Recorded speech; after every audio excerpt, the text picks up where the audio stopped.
I am 13, and we are kind of done doing competitive decks, and we're going to get back to the fun stuff now. Stoneforge came out. We had a lot of fun with her. Uh, we are going to actually continue the Stoneforge Mystic plan because it's just great, and I've honestly been waiting a while to play with her. I've played with her in Legacy, but she's doing well enough, and she's making me happy, so we're going to keep it going. Up next is Squirrel Blade. So, guys, this is a meme. I mean, if the title didn't make it apparent, then honestly, I don't know what to tell you. We are going to try to be suiting up squirrel tokens with swords. And yeah, that's pretty much the entire agenda. So we are even doing some unfair things in this deck. It's kind of got like three ideas smashed together, and we're calling it Squirrel Blade, but that's the plan. We are going to be running Deep Forest Hermit as a way to generate squirrel tokens. The squirrel tokens get bigger as long as he's on the battlefield.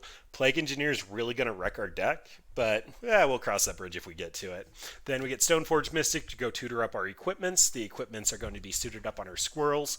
I still haven't tried to replace the image for this, so I apologize, but assuming that we get the sword on the squirrel, we get a nice little squirrel dude here. Yeah, look, he's got a sword. He's going to defend things. Look at him. He's great. Past that, we're going to be trying to use big mana to make this essentially a green-white mid-range deck. Arbor Elf with Utopia sprawls a lot of mana. Sluting it up on a Dryad Arbor gets significantly better, and when we add Leyline of Abundance into the build, we end up getting Birds of Paradise, a couple of Noble Hierarchs, not a ton of them, but a couple of them, because Birds is better with the sword. And then we are running 4 copies of Devoted Druid. It's basically 4 mana on a stick, as well as 2 copies of Vizier. We don't have any ways to tutor the Vizier, so that's going to be slightly weak, but we will be able to generate infinite mana. We have a couple of Walking Ballistas as mana sinks, as well as the Ley Lines as mana sinks. We can grow our squirrels, and that is our game plan tonight. So let's see if we can suit some squirrels up. And this is so unfortunate. So we have an Arbor Elf that does not actually work very well with the Leyline in our opener, but we have essentially 3 mana on turn 2. Then we drop a 2/2 Walking Ballista, shoot part of the board down, and then Deep Forest Hermits. I mean, this has squirrels, and I'm never going to turn that down. Not a great hand. This probably is 100% a mulligan, just because our mana does not cooperate very well with itself. But we can actually go get a Dryad Arbor on 2 and generate a lot of mana. So we'll removal check with the Arbor Elf. Seachrome Coast. So it looks like some variant of humans and or spirits.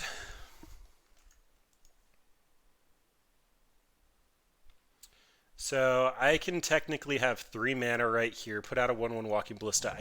I'm not a huge fan of that. We're just going to go get a Dryad Arbor at end step and try to generate enough mana to Deep Forest Hermit the following turn. Leonin Arbiter. Alright, well, we know what opponent's doing then. They're kind of on the taxes build. We look like the Freed from the Real deck. Oh, and look at that. We even got a sword. Alright, so tap for 2, untap. Tap for 2. Unfortunately, I think we have to slow roll this and kill the Giver of Runes.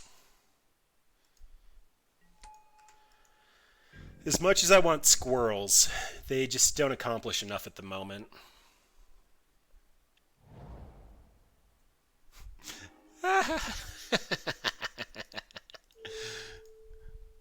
Alright, well, that is technically a strip mine. But we'll kill the Giver of Runes.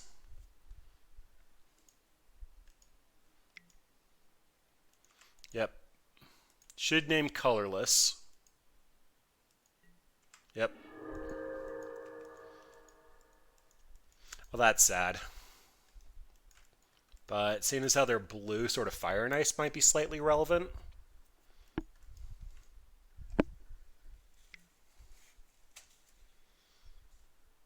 Ugh. And because of the Leonin Arbiter, I can't search. So I guess we ping opponent, and we're kind of back to square one. I do get to drop a Sword of Fire and Ice and equip it the following turn. Oh, that's fine. So, seeing as how we don't have white mana, I'm actually going to put this on white. Then we can get 4 mana, just run out the Sword of Fire and Ice. Ship it back.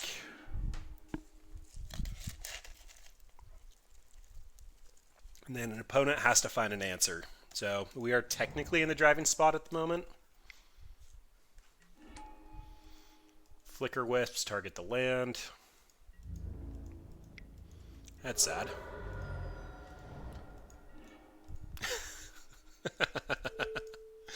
All right. Sure. Let's go white again.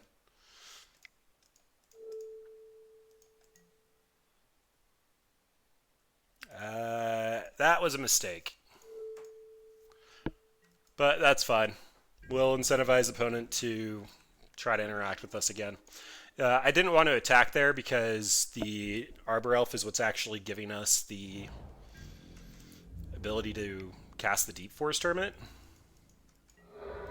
We could technically be holding up path here. Did not mean to untap the land, though.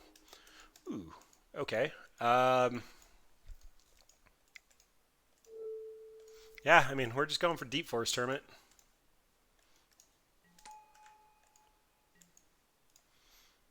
A lot of mana.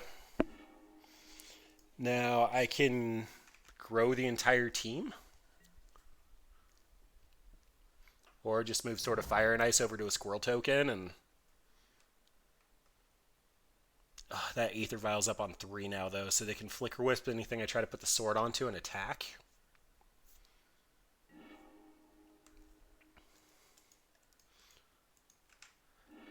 Opponent.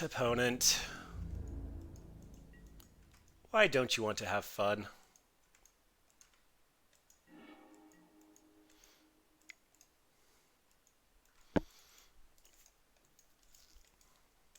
Alright, so if opponent is currently on Flicker Wisp, attaching the sword to a token means I swing in and the attack gets fizzled. If I put Sword of Fire and Ice on the Deep Forest Tournament, opponent just blocks with the Flicker Wisp, and I don't really gain anything from it. If I just run out the Deep Forest Tournament, I can't do anything with the sword, but I will be attacking for 12, which seems pretty beneficial.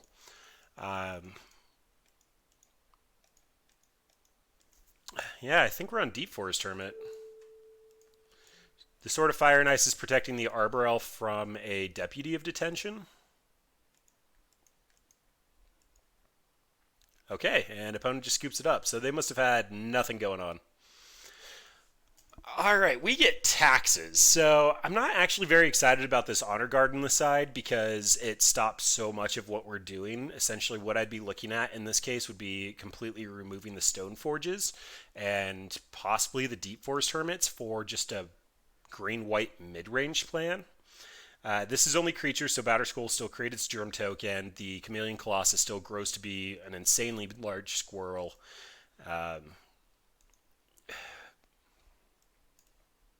Path to Exile feels mildly relevant since they're on the taxes plan. Nissa Vital Force is really good at grinding, and if we hit 5 mana, she just seems fantastic. So I think she's coming in regardless of what's happening here. Force of Vigor can hit their Aether Vials if they're on Aether Vial, and I'm assuming they're also on Stoneforge Mystic. So then the question becomes, do I want to trade essentially these 4 for probably these 4? Actually, Stoneforge can come out the same time as Honor Guard, so it would probably be these 4. Actually, it'd probably just be these 7 for these 7. What looks better?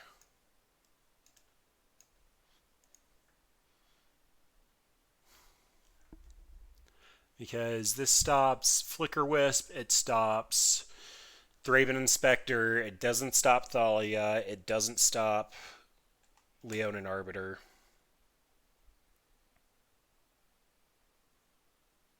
I'm not sure what the right call is here. I do like the Walking Ballista, although Giver gives protection from it. Welcome back. Yeah, I mean, Squirrels, definitely doing the memes. If I have to make a decision here, I think I'd prefer to actually keep my... I don't know. This is rough. I'd love to hear anybody's opinion on this one. I feel like I have to keep the actual package for our deck because we're doing Squirrel Stoneblade things. Like, we can't take that core part of our deck out. Uh, and then if we're trimming something, we may as well just trim on, I don't know, Noble Hierarch. Sure, we'll try that. We'll see how bad we get wrecked. Yeah, I did not sideboard correctly there. I don't really have a coherent thought. Taxes is technically a deck, but Brad one played it last Thursday, and I did not like the way that Thalia and Stoneforge Mystic work together, or Leonin Arbor and Stoneforge Mystic work together. So I can't imagine that they're on the Stoneforge Mystic plan, but regular taxes is a thing. We just slammed a couple of hermits, and opponent ended up scooping it up. This is turn 3 Batterskull, if I'm not mistaken. So Temple Garden, Arbor Elf, Dryad Arbor, Devoted Druid, Batterskull. Yeah, I'm game.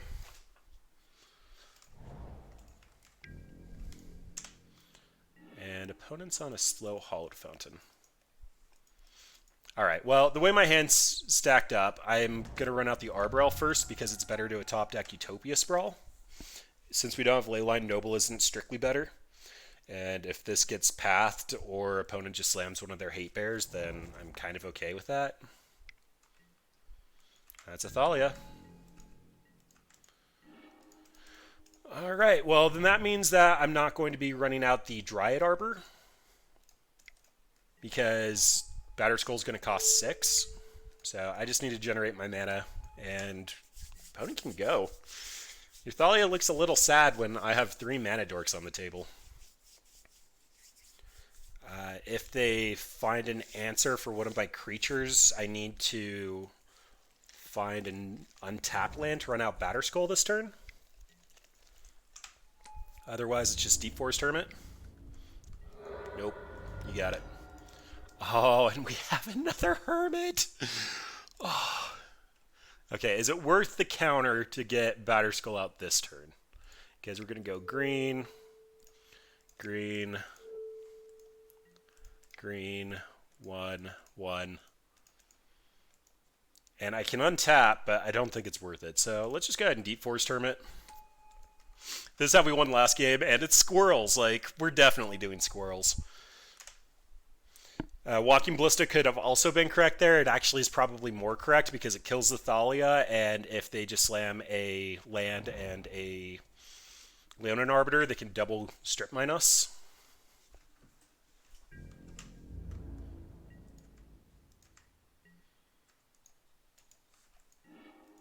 Oh, and we got the big squirrel too.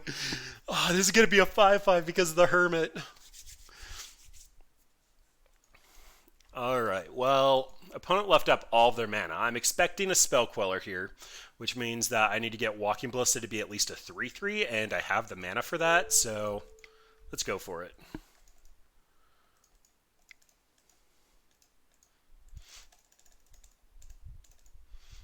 Ah, we're doing squirrel things. Guess I can get mana leaked.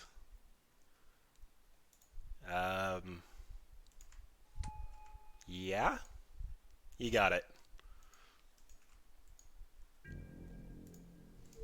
I'm just going to kill this to make combat math easier and swing in with the squirrels.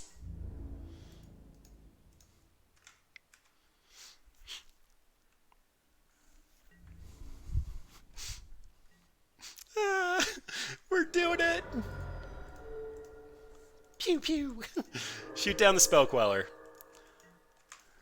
Alright, and so we have enough to Deranged Hermit and... well, we can't really grow the Walking Ballista to do anything relevant, but... Alright, you got it.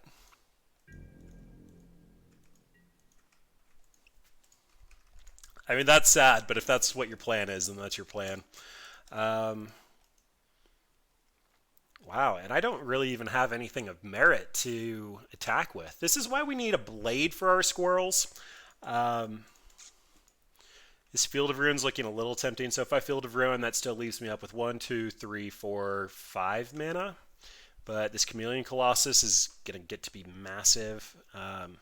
We're losing this Deranged Hermit next upkeep, so may as well attack with it. Opponent could have a 2-drop in the Ghost Quarter, though. I wouldn't mind leaving up 2 mana so I can actually activate the Leonin Arbiter if their plan is Ghost Quartering me this turn. Which would put me on 3, 4, 5, 6, 7. I can Batter Skull and be able to search. Yep, that's the plan. I'd prefer the dork that actually taps for mana itself, so let's do this first.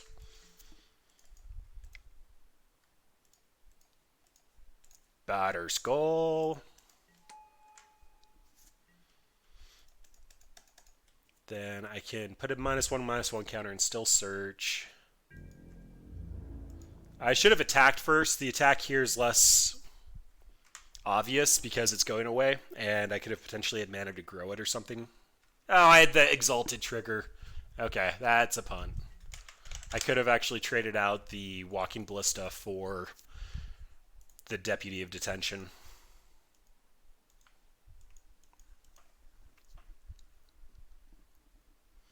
But opponent didn't have the 2-drop. They do go up to 3, so Flicker Wisp is a concern here. I do have a Walking Ballista to make short work of that, though.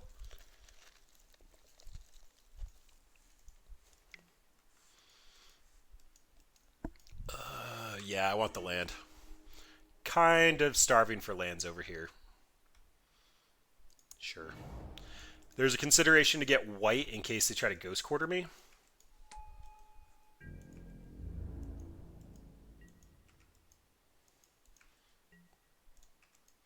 Bye. Thank you for the squirrels. I'm sorry the deputy just took care of them.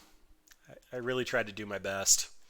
So I'm 100% expecting a Flicker Wisp here. That Flicker Wisp means that I need to lead by attacking with the Batter Skull, so they'll flicker the Germ token.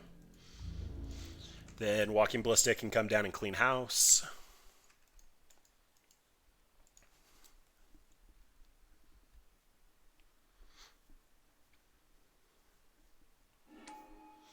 Yep, as expected. Flicker Wisps targeting the Deputy of Detention. So how much mana do I actually have? 1, 2, 3, technically 4, 5, 6, 7, 8. So I can Walking Ballista for 4 and clean everything up. Slightly poor sequencing from opponent there because Flicker Wisp is still in step, but we do technically have the mana to just recast that.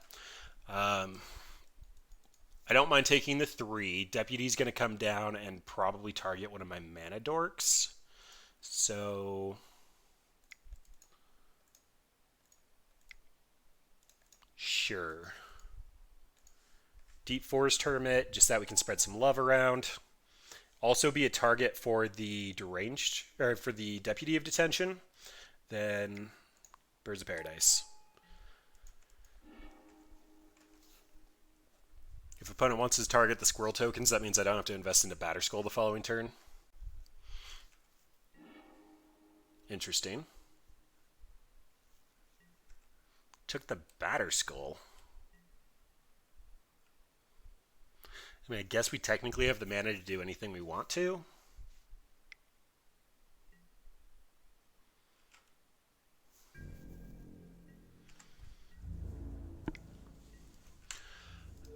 Maybe that was poor sequencing from my part.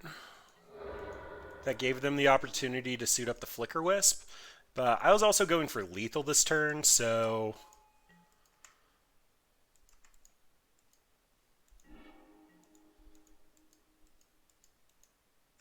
yeah, I mean, let's just go for lethal.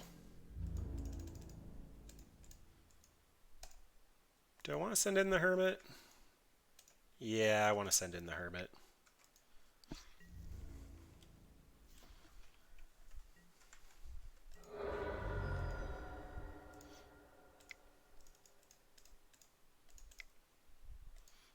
Three gets around Spell Queller and puts them dead.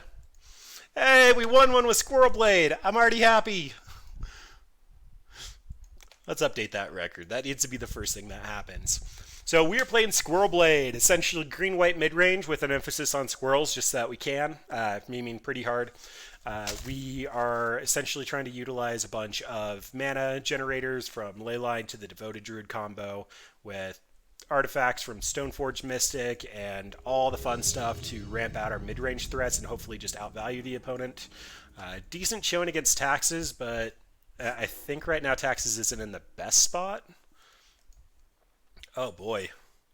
Look at that. We can even just hardcast Batterskull on 3. So I use Scryfall's APIs to generate everything, and I think I had a misspell or something in my original request for Batterskull, sort of Fire and Ice, and something else, and it ended up giving me German cards. So I haven't gone back to correct them since that requires going and deleting the images and updating the database to not having a card image for it. But at some point I need to figure that out.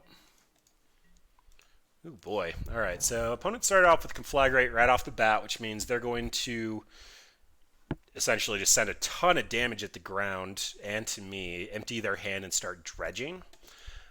We currently have 4 mana, which means I can Walking Ballista for 2. Ugh, I don't like any of this. This Conflagrate is going to be able to kill all of my mana dorks here as well as my Stoneforge Mystic. So I think I'm just going to invest in my mana base with non-creatures here and potentially even just go grab my Batterskull. So they kill my Birds of Paradise next turn. I have 3 mana. Run out Devoted Druid. Okay, well, I'm going to force them to send 2 damage at Stoneforge Mystic. I think that's probably the best call here. If I ran out Devoted Druid as well, that would mean that none of this Conflagrate damage is going to my face, but I need to be able to get some fast mana going.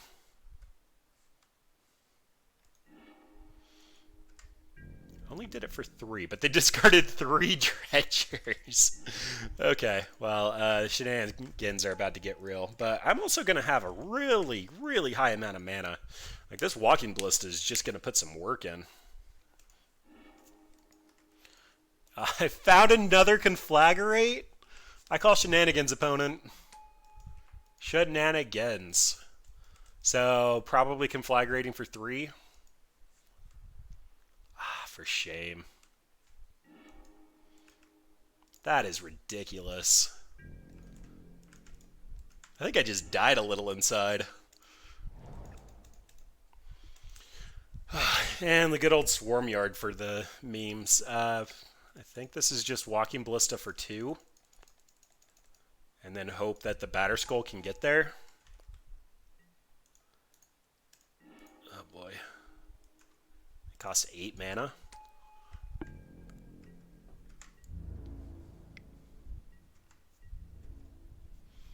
Well, opponent found a Loam, which means they get to start making their land drops and a cycling land.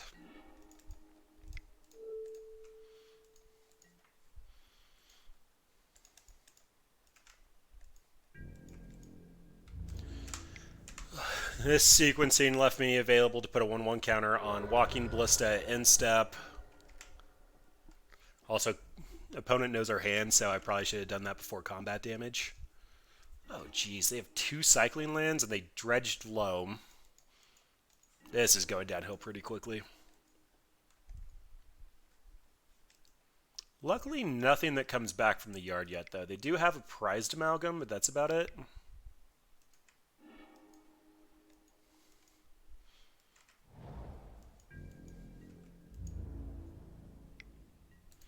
Well, I'm assuming they're on Creeping Chills, so I am going to go ahead and destroy their creatures.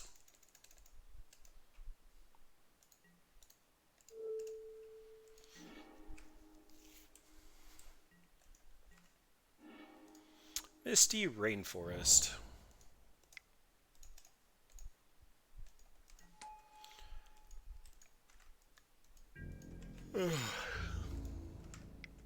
Alright. This is going to go get me a Dryad Arbor since it taps for 2 mana. I'll actually get to the point I can start putting 1/1 creatures on 1/1 counters on all of my creatures. This Walking Ballista is also kind of a bait for this Conflagrate. A little surprised they have 3 Conflagrates, but I found another Prized Amalgam. This kind of incentivizes opponent to try to kill the Walking Ballista here.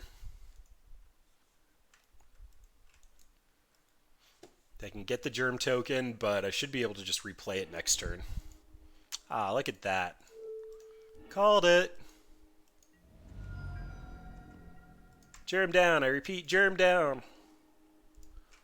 But Dryad Arbor tapping for 2 means we get 7 mana. That's 1 off. Lame. So, Birds of Paradise.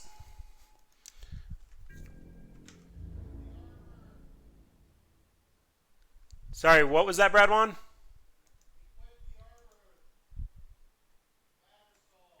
Okay, yep, that's correct. I should have equipped the Arbor Elf, but because of how I set that up, now it's just going to be a bad blocker. Well, we tried. I didn't see that line. What should have happened was instead of the Birds of Paradise, I should have just equipped the Arbor Elf, swung for 5, and then cast Birds of Paradise post-combat. So if we end up losing this for 5 life and 5 damage, then that's on me. But opponent has already used 3 Conflagrates and 2 Creeping Chills, and we're at 12, so I'm feeling kind of confident.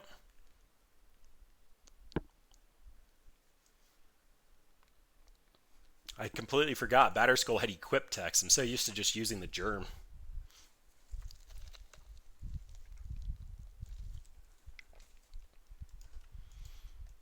Alright, so I'm expecting Stinkweed to come down at some point in time. In the meantime, opponents determined to mill themselves. Yep, they get a Dredge of Life from the Loam, and they found a Narcomoeba. Notably, that brings back 2 prized amalgams. 3 prized amalgams.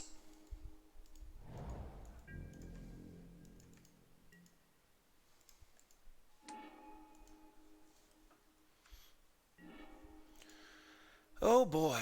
This hits insect, rat, spider, or squirrel. Unfortunately, this is a forest dryad and this is a bird. But let's go ahead and get some beats in.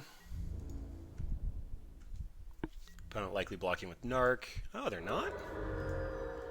Cool, cool. Well, I'm not doing anything else for turn, so let's go ahead and just slide this over. Actually, is that correct? So if they end up trying to answer my Dryad Arbor, they're going to make me pick up this Batterskull and replay it. Currently have enough mana to do that. If I slide it over, I won't. I have no incentive to hold that in my head. The only thing I can path is bluff is a path. Alright, opponent also found a Bloodghast. There is a slight incentive to put Batterskull on Birds of Paradise just because it's more evasive and also not weak to land destruction.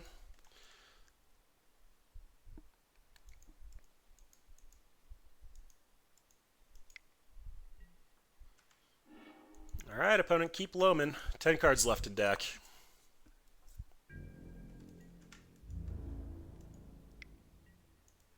I guess it also stops 1 damage.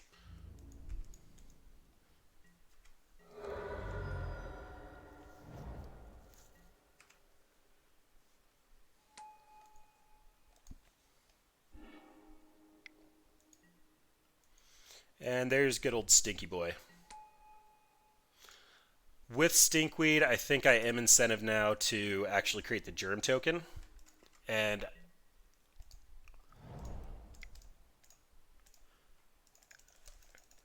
I should have waited until I attacked, but whatever. I'll be taking 3 here. Getting the Germ token, though, lets the Leyline of Abundance actually get better, as well as I don't care about the Germ token, where some bodies to block actually feels kind of significant. I think opponent's looking for another Conflagrate.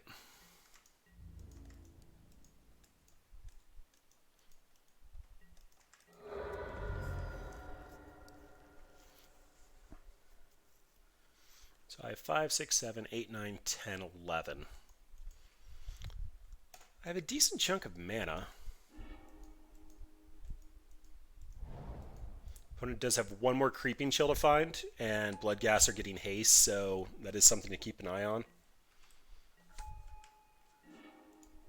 That's a Misty that can go get another Dryad Arbor. So let's attack with the Germ.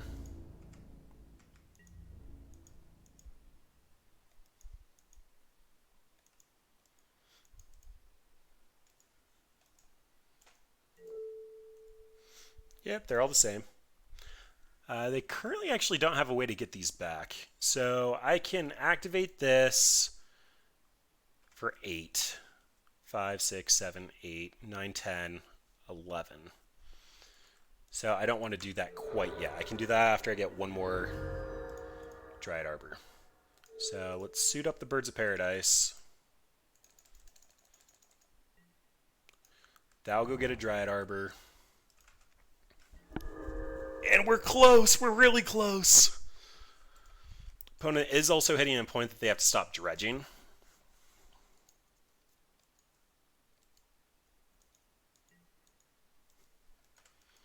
They should only be able to attack in with the one Stinkweed reliably. Can we top deck something other than a land, though? I mean, the Misty's fine because it's going to get me a Dryad Arbor, but I feel like it's been Swarmyard, Forest, Misty, and Field of Ruin all off the top.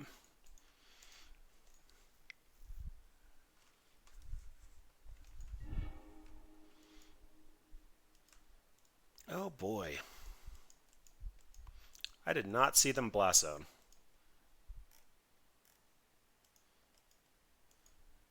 So that's going to get rid of Birds and the Utopia Sprawls.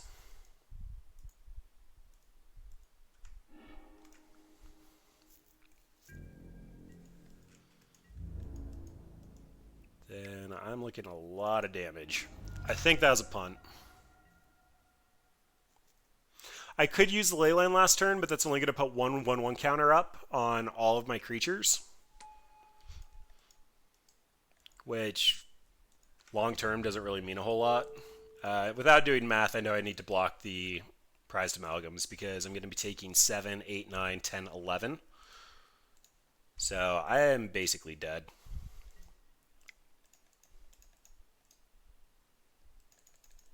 And I overpaid because Dryad Arbor taps for 3.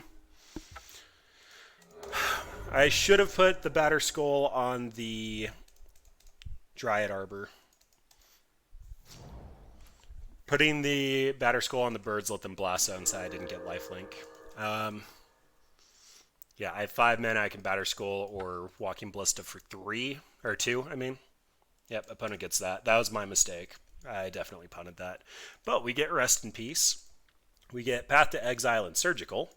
And Veil of Summer doesn't stop Conflagrate.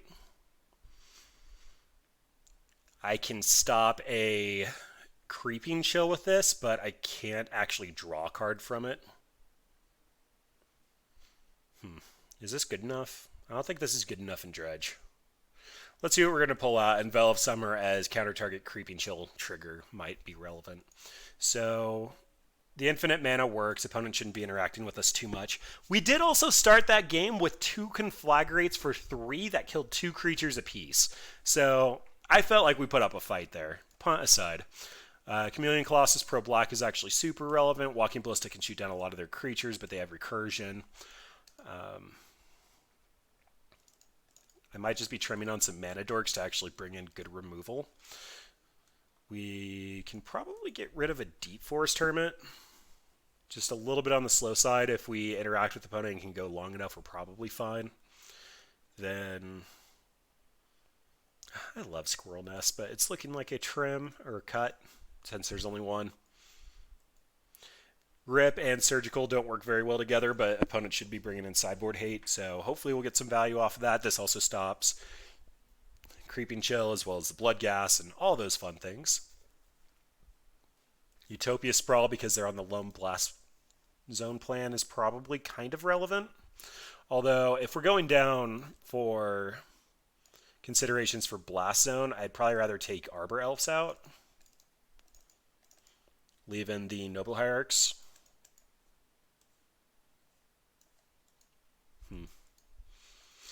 Yeah, sorry, Squirrel Nest. You're just not going to cut it today. We'll run like that. I apparently did not set up a very good sideboard for this deck because I don't want to trim anything.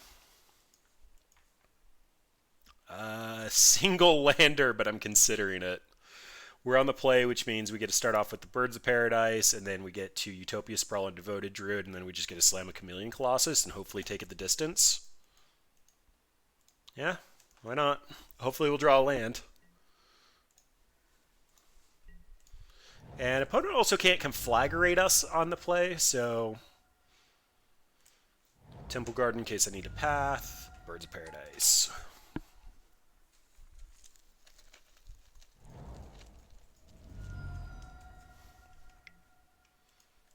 Alright, they're still going to try.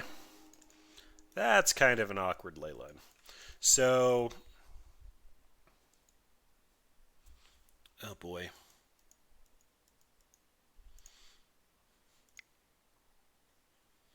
I don't want a Devoted Druid because that just gives our Conflagrate another target. So let's Utopia Sprawl on this and make opponent think that they have to go after our mana base here.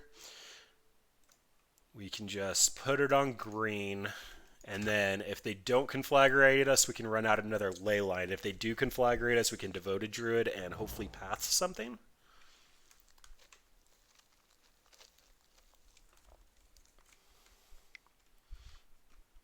I mean, I suppose if you want to draw Conflagrate every game and you put 3 to 4 of them in your deck, you'll continually draw it. A lot of dredgers down there. Rip would have been fantastic off the top. Deck, why don't you like us? Alright, well, Devoted Druid is some mana.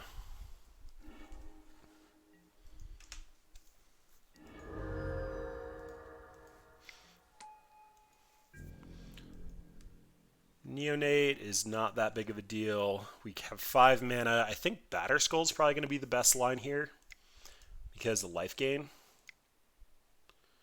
Alternatively, I leyline, untap, and also Chameleon Colossus.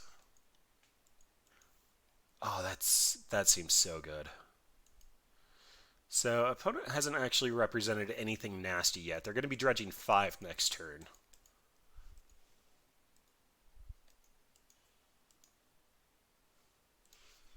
Alright, I'm going for it. I'm greedy. We're doing this.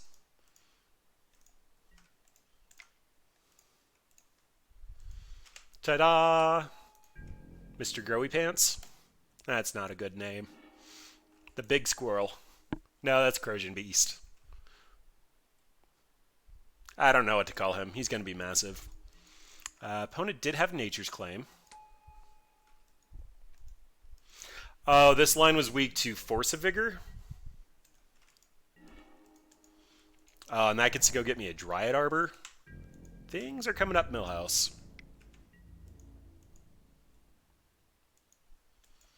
If opponent doesn't block this, I can 12 them. So 2, 3, 4, 5, 6, 7. One short of 12ing them. Oh well. Batterskull's coming down this turn.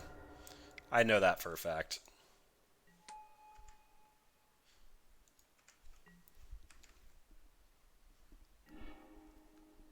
Ancient Grudge.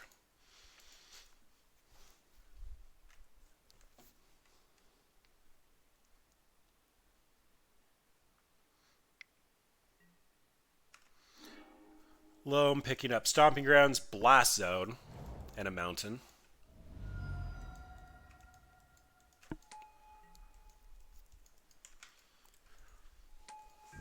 I'm not yielding to that in case I draw Surgical.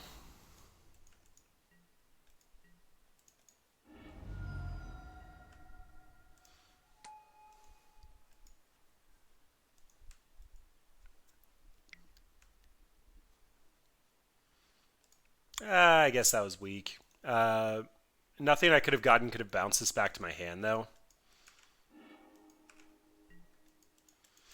Oh, another Leyline.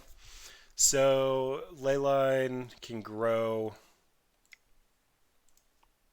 Leyline versus growing and growing. If I tap out, I have 9 mana, which is double grow path, and that puts opponent next to lethal. But that also leaves me dead to a Conflagrate.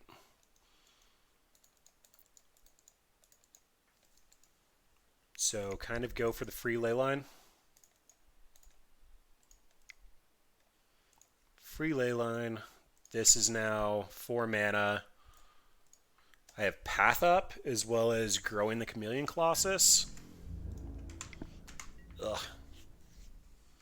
Leyline Tron. The worst Tron. Opponent realizes they're not dead to this Chameleon Colossus.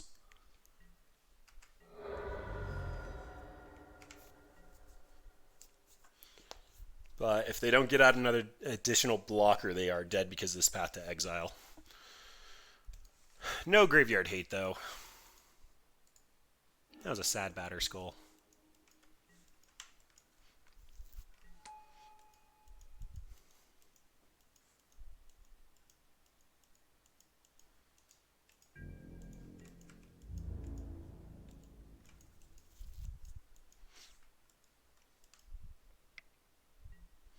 Okay, so they can dredge 4. That can find a Creeping Chill. That's going to put me at 3.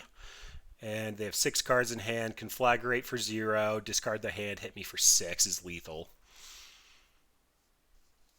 I think that means I have to block with Devoted Druid, but I'm going to be risky and take the hit. Just because putting a counter on this means Devoted Druid's generating half the mana required to put a counter on my entire team. Okay, they just cast a Stinkweed. That's fine.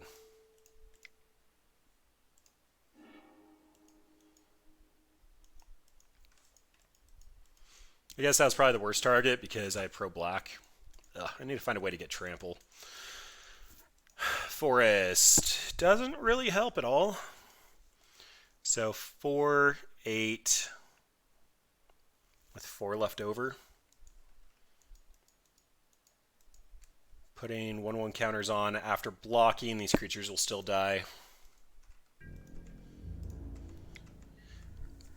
This might have slipped away from me.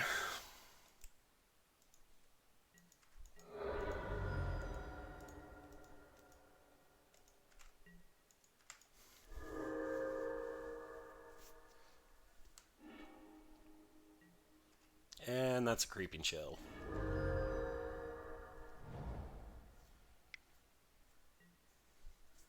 And a Creeping Chill. All right. So Dredge is still Dredge. Probably should have mulliganed to some sideboard hate. The Leyline Tron showed to be a little awkward. Honestly, not piloted the best, though. I will fully admit that. Yeah, that opener was a little risky. The Conflagrate on 2, both games, is just so backbreaking when we're trying to rely on our little mana dorks. It's basically Ren and 6 level problems, but we have Squirrels! And funny enough, every game that a Squirrel has come down, we have won. That's a fact. It's a terrible fact, and it's a misleading fact, but it's a fact. It is infinite. But that's infinite synced mana. You're not actually going to generate any additional mana out of it, but they are going to grow the rest of your team infinitely. But if that's all you have, it literally does nothing. Fun fact. Alright, looking for game 3. It was really hard building this without the finales. The finales basically took the spot of all of our fun squirrel jank, and we're just trying to meme it up. Obviously, things are going to go a little bad from there, but, like, what can you say? Like, we're trying to get... Where'd he go? We're trying to get the Squirrel Knight. Squirrel with a Blade. That's all that we're going for tonight. That's the end goal. That's what we're hoping for.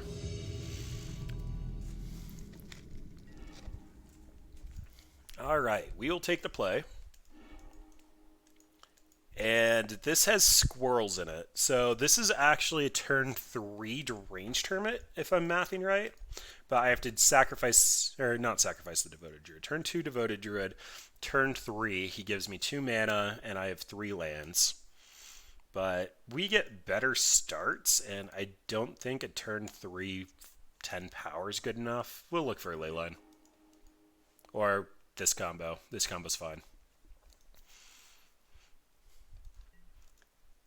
I think I'm tucking the Sword of Fire Nice and hoping to draw into a little bit better action. We're gonna look like Ponza.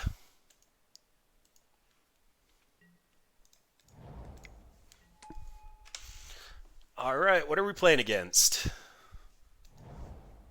Discardy things. You tried. I respect you for trying. I'm not actually going to be doing anything this turn. I will confirm that opponent should have killed our Arbor Elf, but... do I want to tell them I'm white? I have a Temple Garden, but they could be on Blood Moon. Yeah, let's go white.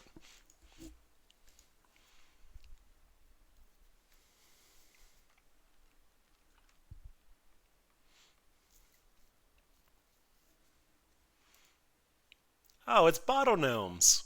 They have the best flavor text. It's like refreshing.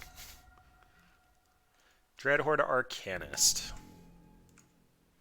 So Dryad Arbor's going to die here. Or Arbor Elf is going to die. Honestly, it's opponent's choice. I do actually get a Walking Ballista for 2, which is technically a blocker. So I suppose that's what we're doing. Sword of Fire and Ice looking very appealing at the moment.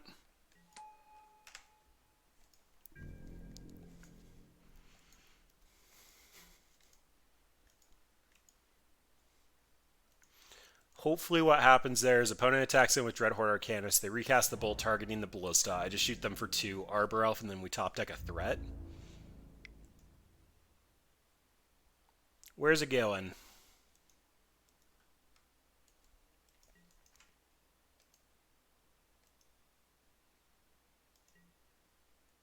Yep.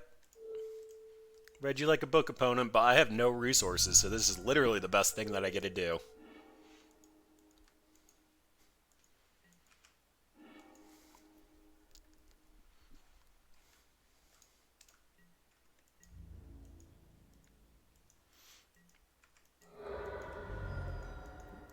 I'm trying to evaluate that opening hand to see if it would be any better. They would have actually killed my Devoted Druid, and I would have Squirrel Nest, and had Squirrel Nest for multiple turns. So...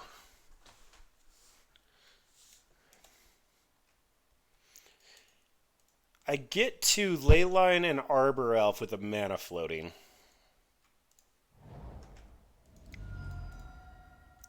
And I suppose that's what I'm doing.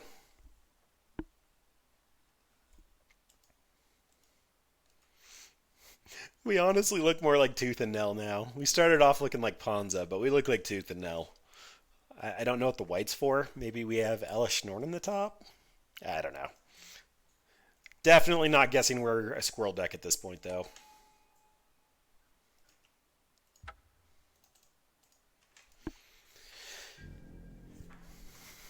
So, assuming none of our creatures die, which is highly unlikely, what's going to happen is I have 4, 5, 6, 7, 8 mana, so I can just start buffing the team.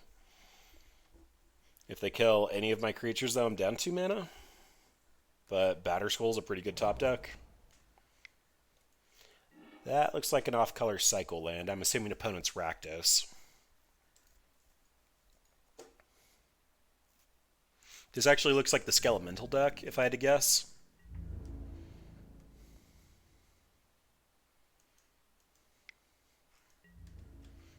Although, I don't know if they run Arcanist. They run Dreadhorde, or Thunderkin Awakener.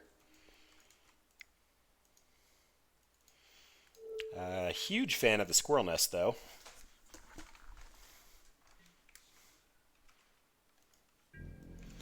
Not going to do anything with the mana, so Dryad Arbor gets in. We're going to make squirrels! I mean, we're playing against an opponent with a red in their deck with 5 cards in hand, so I'm not feeling very optimistic about it. But we're going to get 2 squirrels a turn, and in a moment we're going to be able to put 1/1 counters on all of them. Which, is that not the dream? Opponent's over here playing with Dreadhorde Arcanist. We're playing fun Magic.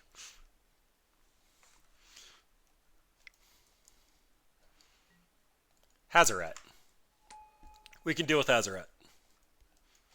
Because we'll take 2 off of her face, but hopefully draw into a Batterskull at some point to kind of deal with that. In the meantime, Squirrels get a blocker for days.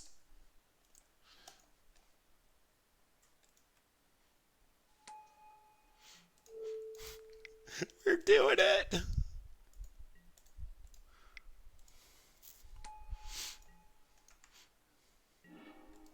That's a Misty for another Dryad Arbor, which officially means that next turn we get to start buffing our team and making one squirrel.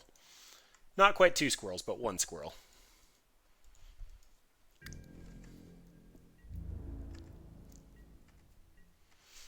But right now that's 2, 4, 6, 7, 8. So we can buff the team here. Which is probably relevant in case opponents on Gut Shot or Lava Dart. But they look like they're more of a 8-racky style build instead of a prowess build. I understand they haven't shown us any discard, but I'm getting the read that they're trying to go empty-handed with Burn. I can't imagine what they have in hand other than a ton of lands.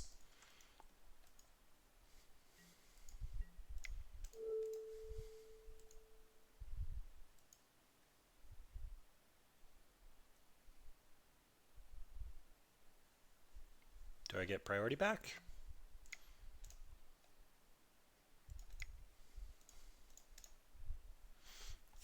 Grow the dorks!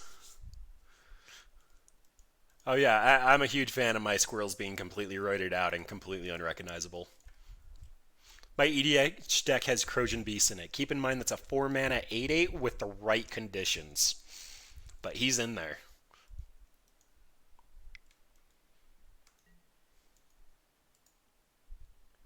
Okay. I have nothing to discard. So they're trying to get a 2-for-1 out of that for a little while. But opponent's starting to realize what our plan is, and we kind of just... I guess we're back to either buffing or creating squirrels.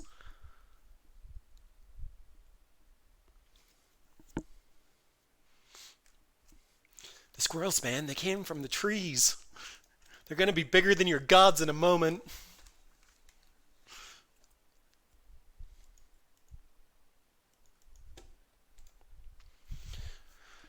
Any land here means that I get to make a squirrel and buff the team. Although any future removal is pointed at Dryad Arbor at this point. I think opponents realizing what kind of problems are about to start coming.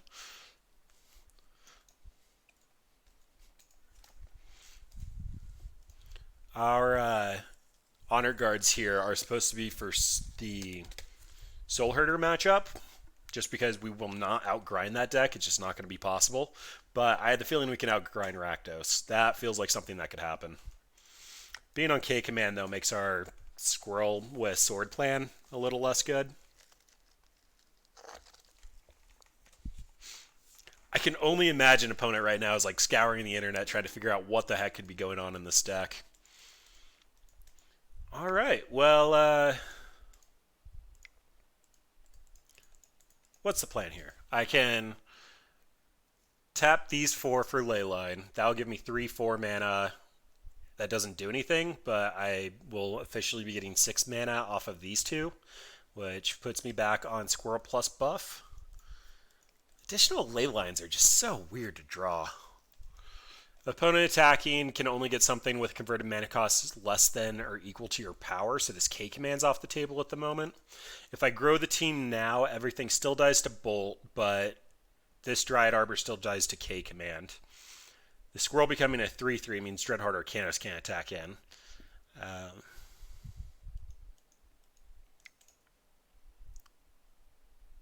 Alright, let's do this.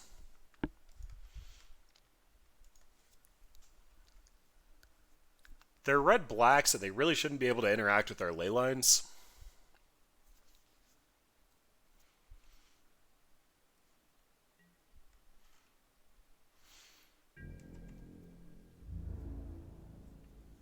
Oh, I should have actually attacked first, because if the opponent tried to block with the Dreadheart Arcanist, I could have grown the squirrels. Oh well. We'll get a squirrel this turn, and then we will... Actually, if we get an additional land, that's going to be 6, 7, 8, 9, 10 mana. That's not enough. Why'd they have to kill our Arbor Elf? Okay, so this actually might be the elemental deck. Opponent gets to recast the K command.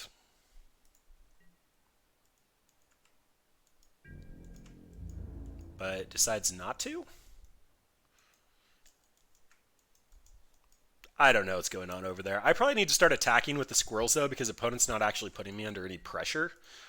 I think I'm technically the beatdown now. That's a devoted druid.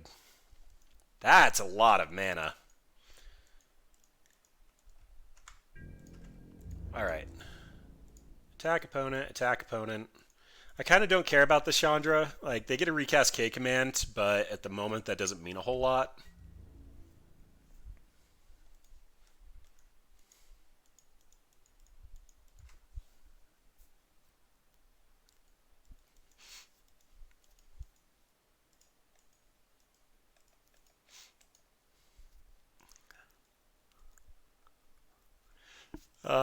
Attacking the opponent with squirrels.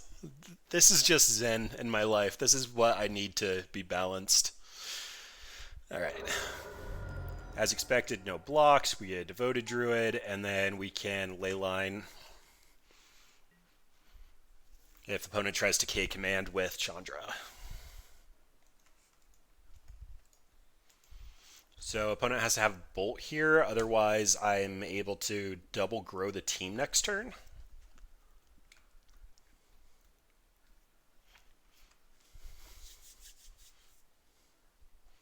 Hey, the squirrels did it! I really wanted to attack the opponent with the squirrels, but what can you do? Path to Exile for Hazaret. We can continuously chumper if we find one of our squirrel generators, but that's not great. Veil of Summer becomes a consideration. It at least stops K command. And like 1 mana counter target K command and draw a card is fantastic. Like, this is 1 mana cryptic command. I'm going to be jamming this a lot.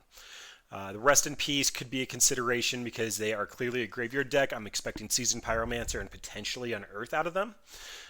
The Surgical Extraction is probably the better call, but it's going to be one of these two for sure. And trims. So Stoneforge Mystic and the artifacts get weaker in the side of K command. Veil of Summer can only do so much to protect that. Our infinite mana combo seems less ideal, but if we get it to go off, it still goes off, so not going to complain about that. Walking Ballista probably loses a lot of value. The Dreadhorde Arcanist is a 1/3, Seasoned Pyromancer is a 2/2. If they are on Young Pyromancer, that's a reason to keep Walking Ballista in, but opponent didn't show me a reason to see that. They had a bunch of random cards in their hand. They are mainly red-black, which means I'm not expecting any Lingering Souls or Stoneforge Mystics out of them. The Mana Dorks are also something that I'm kind of just okay to trim on, knowing what cards I need to bring in. So we're currently at 61. I need to bring in 2 of these 4, which means 3 more trims. The Squirrel Nest is fantastic. Deep Forest Hermit is just a better Seasoned Pyromancer. It's more expensive, but we still have time to get to it. Pro Black is super relevant. Maybe just 2 paths. We're only bringing this in for Hazaret, so that's probably fine. Then we need to do a 2 for 2. I could see trimming on the Stoneforge Mystics and bringing in Rest in Peace is probably better because that takes value out of their yard, and this will only grab a combo piece. Everything else that hits their yard they care about is fine. So like Dreadhorde Arcanist, Seasoned Pyromancer, all these cards still get value if I Surgical a piece. And we can do that. Opponent did get beat by squirrels. Gotta throw that out there.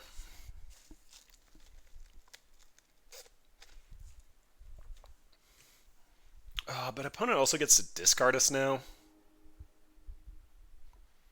Oh, that's awful. The question is it awful enough I'm okay playing with it? Because in matchups like this, I care more about the card quantity in my hand than the card quality. We currently run 8, 12, 14, 16, 19, 21 lands, and I currently have 5 of them in my opener. And I get a 2 to route in multiples. But a removal spell on Devoted Druid, and I just have some mana, so I gotta go to 6. This is a little bit better.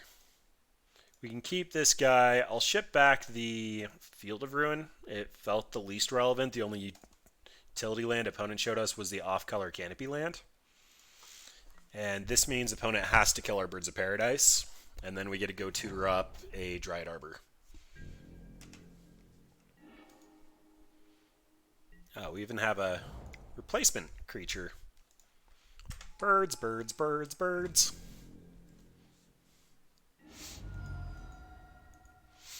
Opponent even bolted our turn 1 mana dork last game, and we were just like, untap Utopia, sprawl more mana. Bye, birds. You tried. I guess I can comment on the fact that I cast Birds of Paradise there instead of getting the Dryad Arbor because the Dryad Arbor would have cost us our land for turn, and we still actually get to do lands here.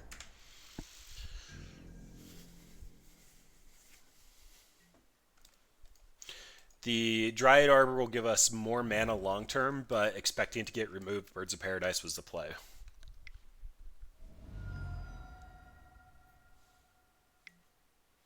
Okay, command. We get a discard, which...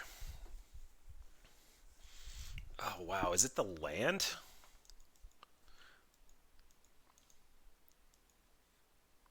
If they have another K command, I just get blown out with the Devoted Druid. But I'm going to go get Dryad Arbor, and then I'll have 4 mana. Or I don't risk exposing the Dryad Arbor and just Devoted Druid, and then go get Dryad Arbor if Devoted Druid survives. Ah, that doesn't work.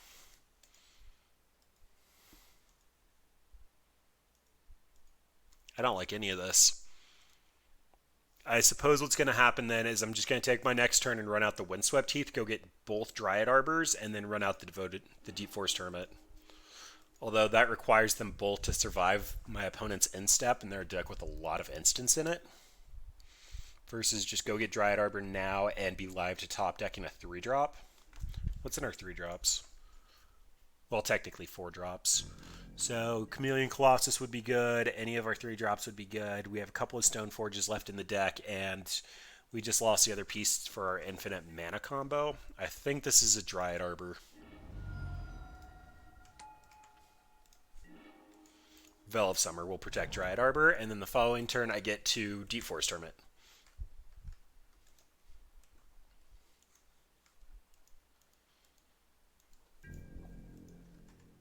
Opponent is on 2 Fiery Islets. Like, this Dryad Arbor chip damage probably doesn't mean nothing.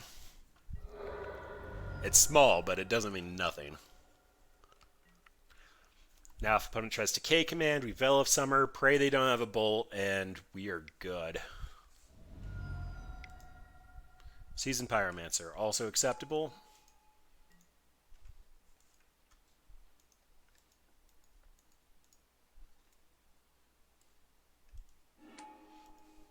Discarding Hazoret and Bedlam Reveler. So they must have a lot of creature threats. That's at least the read that I'm getting. And not enough lands.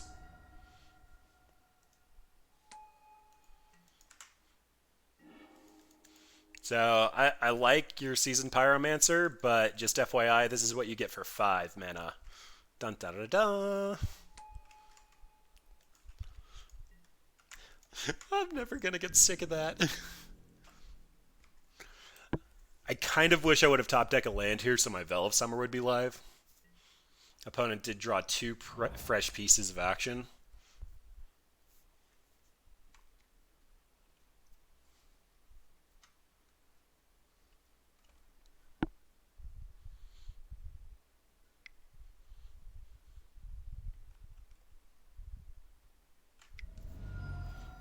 That's a Chandra. Not exactly spice. They do get to kill my Deep Forest Hermit, though. I actually wouldn't be surprised if they kill one of my Dryad Arbors here. Yep, that's fine. Veil of Summer wouldn't have protected me against that. And they're staying on defense. Forest. So I have 6 of the 8 mana required to activate this. So that's going to be a Devoted Druid and hold up Veil of Summer. Then next turn I get to buff the team and attack with the Squirrels. The Chandra last turn casting the bolt from the yard makes me think that they didn't have a whole lot going on there. They can cash her out for the K command, and the Veil of Summer is going to do some work. I Opponent's been keeping a lot of cards in hand, and I'm trying to figure out what they could have other than like more Bedlam Revelers. The at least Mardu version of this has been running the Seasoned Pyromancers over the Bedlam Revelers because it's typically a similar effect, but you don't have to worry about your graveyard.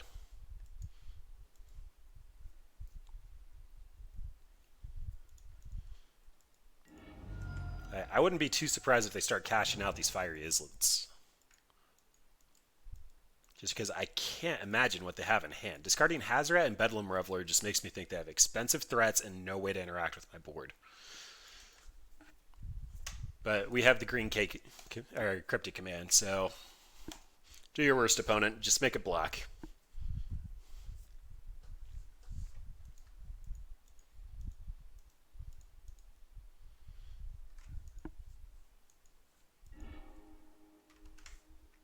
Ta-da! Am I allowed to say called it when that was literally the first line I thought they were going to take?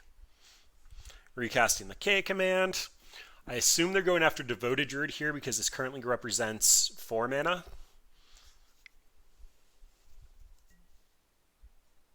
Yep. Veil of Summer.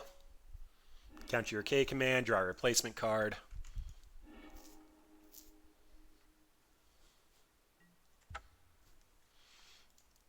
And unfortunately, nothing to do with that mana.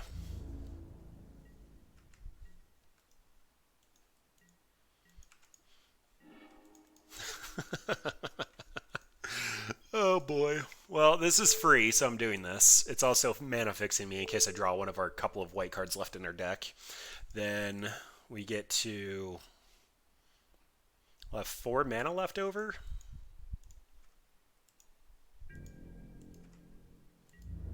So 1, 2, 3, 4. This is currently representing 8. And, oh, I guess it's 2 mana left over. Quick math failed me.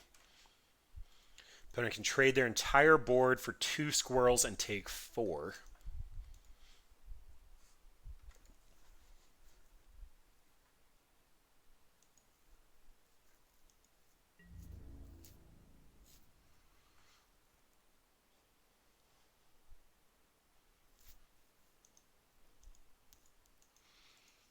Yep, as expected. Your elemental tokens are all the same to me.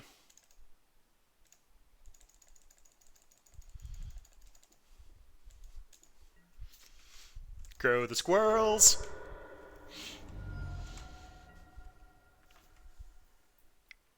Now, unfortunately, if the opponent is actually running Anger of the Gods, we are going to get hit super hard here. Like, super hard. But I'm assuming opponent's not going to read into this combo. +1 and -1 counters counter each other. So if I get enough counters on Devoted Druid, I'll be able to activate twice by surprise. So only 1 squirrel's going to need to get through. So he's currently generating 6 mana for me, which means I actually get an alpha with the entire team except for Devoted Druid and only need to get through with 2. But the opponent didn't leave me that gap, and they also might have removal. So might just slow roll it by sending the squirrels in and trying to get... So this is 4, 10, 12, 13. Yeah, I don't have enough. Unless I top deck. Top decking another Deranged Hermit, that's how we win this game. Or actually just a Vizier. But that seems boring. We don't want to... I guess that's an infinite squirrel. I can be okay with that. You got my land. I technically could have free cast that last turn, but I like that you tried to remove it. Rip. So I need to draw land in order to get in. That's a Veil of Summer. So 6, 7. That would have been nice last turn. That would have been really nice last turn.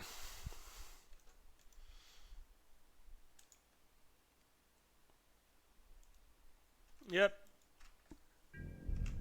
Opponent, you buy another turn.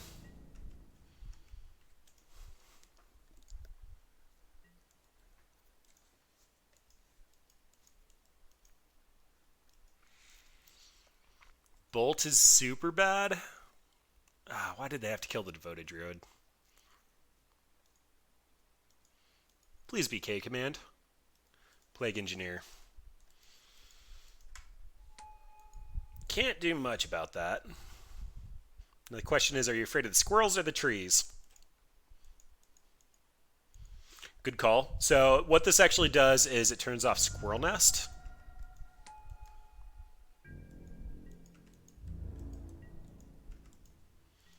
And I'd like to save this for a removal spell, but I'm just going to cantrip it.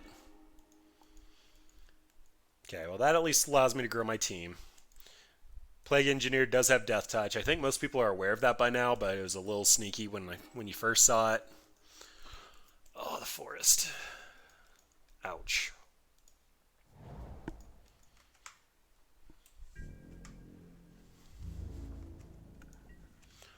I think we're on defense for a turn. This Dreadhorde Arcanist means that they get to cast the Lightning Bolt in the yard, though, which can target the Dryad Arbor and shut me off my mana. Yeah, that's sad.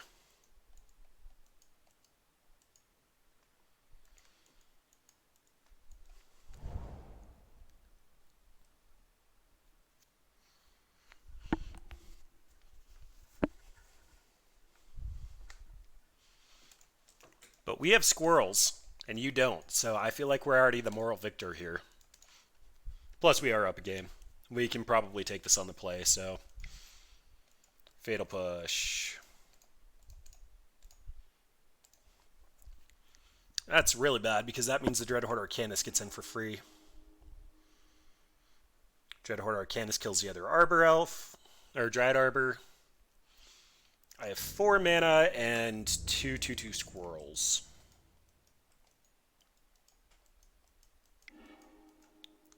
If they don't kill a squirrel here, though, that means that I get to double block the Arcanist.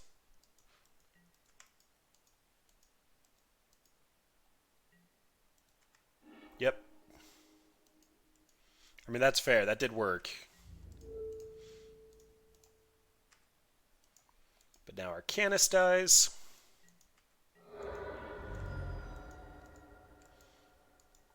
Oh, top decking Path for this Plague Engineer would be great. Or, just a Lord. Interaction to be mindful of. I Deep Forest Hermit. All my squirrels get +1/+1. When this vanishes, all the tokens will die that haven't had the Leyline of Abundance activated on them. But this will make all my squirrels 3/3s, which means that opponent is completely on chump block duty, which is good enough for me to attack in with. The squirrels are coming for you. Oh, I didn't even notice how demonic that squirrel looked. That's awesome. If opponent also has removal spell for my lord, all these little squirrels die. I would not be surprised if this is a elemental also in front of this and then a chump block over here. The squirrels. They're doing it. Yeah, that's fine. Of note, opponent can crack this, go get a land at end step, and then flash back at 2 more tokens. But if they crack that land, then they're going to be 1 squirrel kills them. So they're on top decks.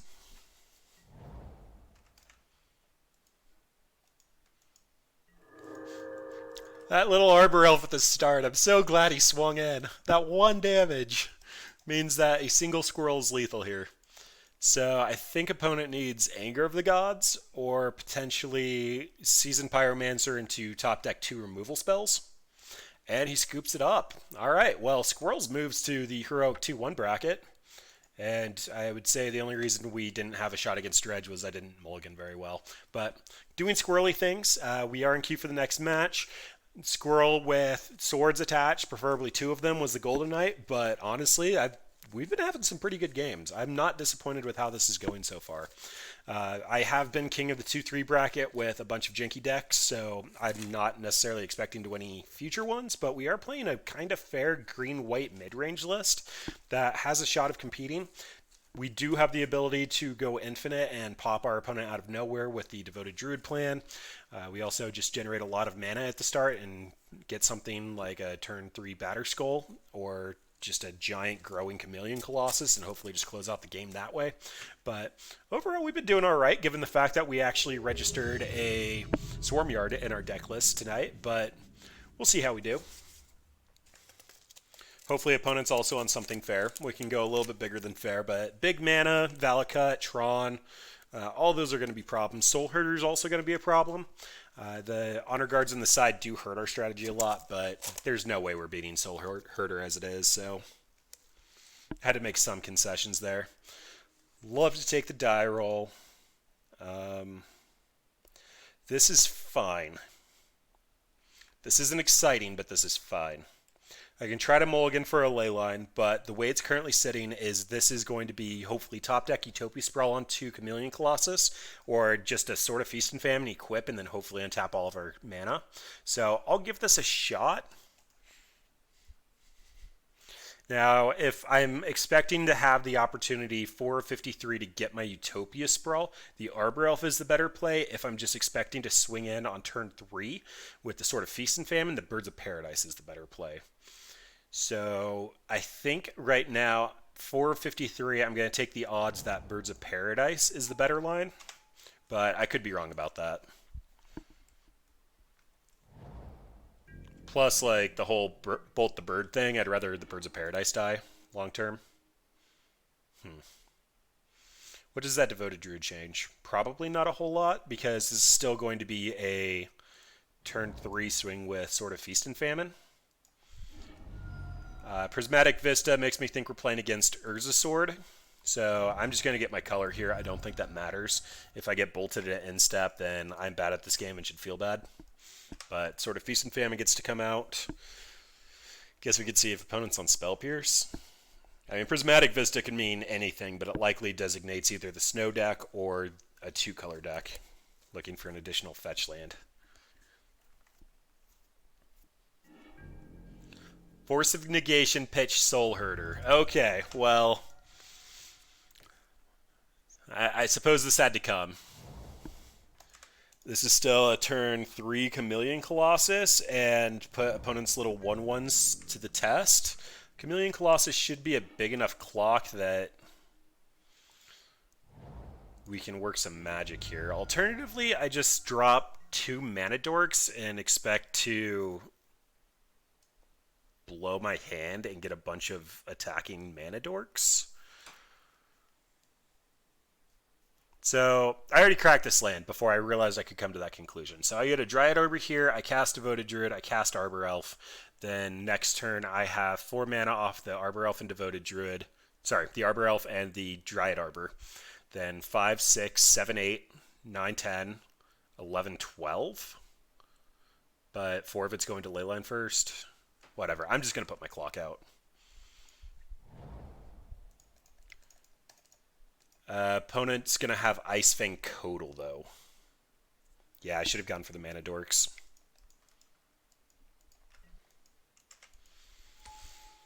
Mana Dorks would have given me the out of drawing Walking Ballista, and Walking Ballista shoot down the Codal actually feels relevant.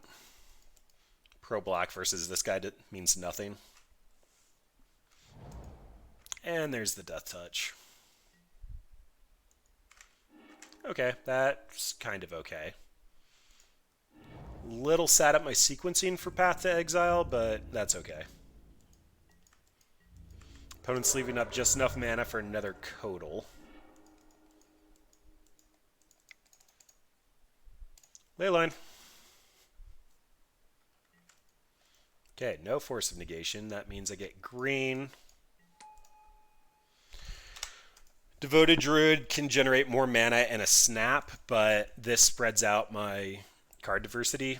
This also incentivizes opponent to Deputy of Detention the Birds of Paradise.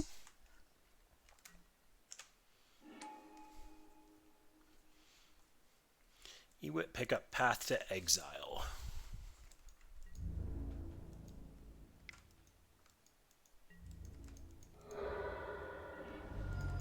That's another Devoted Druid. Okay, so I have 10 mana. which means I can Devoted Druid, put a counter on, then run out another Devoted Druid and put on 2 counters, and actually get the infinite mana and grow to infinite size. So, Link, if you're still around, you're a genius. What I'm actually going to do here is just set up for the infinite damage kill. Oh, wait, no, I need 3 ley lines for that. Oh, well. We'll start growing our dudes. Opponents should not be on any wraths.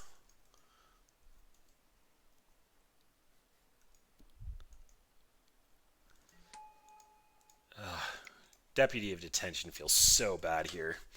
But whatever, we're on it. We have all the mana.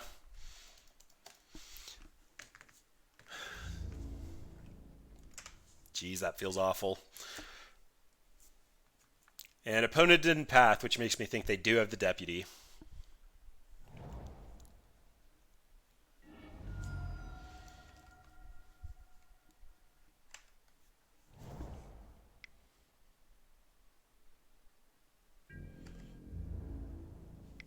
Yep, you got it.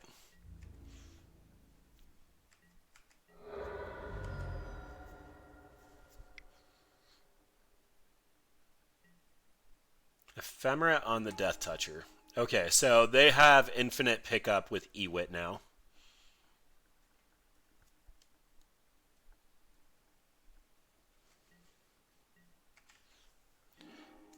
So clock is ticking, but that's a good draw. I have been so happy with this card. The amount of hoops I've had to go through to cast it has not been fantastic, but I have been absolutely loving it. Opponent does also have the Path to Exile, so got to keep that in mind. But I do currently have... Oh, I have to leave the birds back? Lame.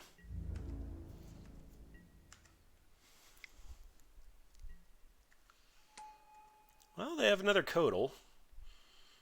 Upkeep, Ephemerate, target Ewit, pick up Ephemerate.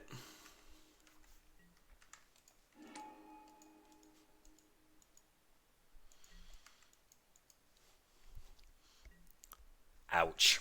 Super ouch.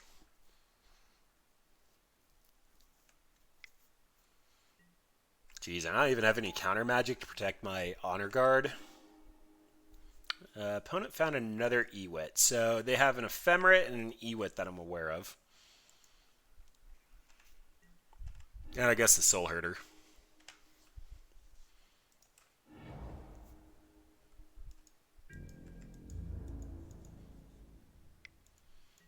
Yep.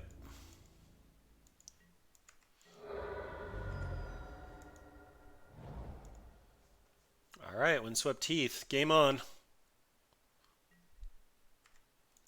Ephemera on the Oracle. Found a Codal.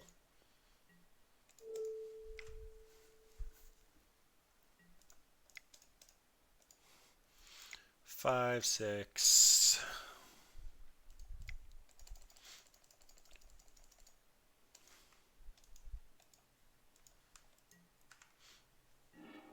Oh, all right. So this is a ball game. I guess I get in with the Squirrels, figure out how many creatures they block with, and then hopefully try to kill the opponent here. They do have another Codal. Hopefully they take the bait and try to Codal as an additional blocker.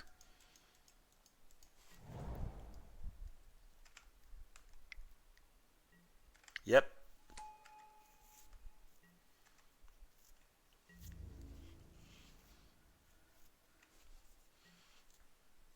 All right, now I need to math. I need to math like 3 different ways. So if somebody in chat has already done it and they're faster than me, go for it. But I get... This is technically only 1 mana. So 4, 5... Sorry, this is 8. And then 6 down here. So that's 14, but I can get 2 more untapped with these guys for 22 mana. With 22 mana, I get to ping for 11. And I'm hitting for 6. So I think that's lethal. Which means I just need to let this damage go, and opponent shouldn't have a way to deal with me because I'm going to hit for 6, then 2, 4, 6, 8, 10, 12, 13, oh, sorry, 14, 16, 18. So that's 18 mana, which is not going to give me enough counters. I am felling so hard.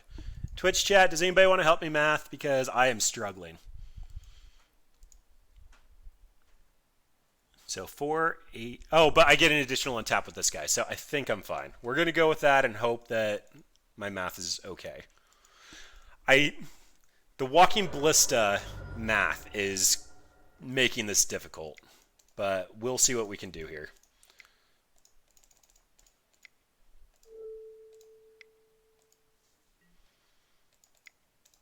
So -1 counter, -1 counter, -1 counter, -1 counter. 22. Yep, perfect! Oh my gosh, public math. Public math. I can't believe it happened. Squirrels, I should have had more faith in you. Oh my gosh, that was amazing. Alright, Honor Guard comes in. ETB effects don't trigger. Opponent's still going to have Path, but whatever. Surgical Extraction there. Combo deck comes in. Nissa Vital Force, not sure about this one. This is in here for control, and this is a super grindy matchup. She's super good when it's grindy, though. So she's probably getting a strong consideration. We are taking out all of our Deep Forest Hermits and Stoneforge Mystics, so we're going to have a lot of room. Path to Exile is probably fine. Veil of Summer doesn't really do a whole lot other than stop counterspells. This is still Cryptic Command versus counterspells. So it's probably worth talking about, but Force of Negation only carries so much weight in this matchup. It's more about the Path to Exile. So to follow that up, we have Force of Vigor. It can't really stop anything of merit. The Rips can actually stop the Ewit package as well as the Infinite Turns. But that's kind of why we have Surgical Extraction. Path to Exile for the Problem Permanent is probably okay. Pathing a Soul Herder is probably my best line here. So, is there any consideration for the extra Path or the Rips? Chameleon Colossus still grows and is massive. The Pro Black means nothing, but it's still a squirrel that just gets huge. We have a lot of different mana sources. I think the shell of our deck's still working, so I think we're going to have to just run it like this. I just don't think that this is the right card for this matchup. I guess it also stops Deputy of Detention, but the only thing I care about getting deputied are my ley lines or my Honor Guards, and my Honor Guards will stop Deputy as it is. Yeah, this is fine. This is the matchup I figured we could not win. Like, I figured we could probably do okay against Dredge, and if I would have mulliganed better, we would have had a shot, but this is the matchup that I'm going to struggle with. Oh boy. This is a lot of mana early, but it doesn't do anything overly productive. So I get a ley line, then start off with the Arbor Elf, see if we get Path, Utopia Sprawl, go get the Dryad Arbor, and then I can cast just about anything in my deck. The fact that I get to go get both Dryad Arbors this early is probably worth it, though. We'll see where this goes. I don't know. I play a lot of fun decks, and I don't have any experience with this shell, so we'll see what happens here.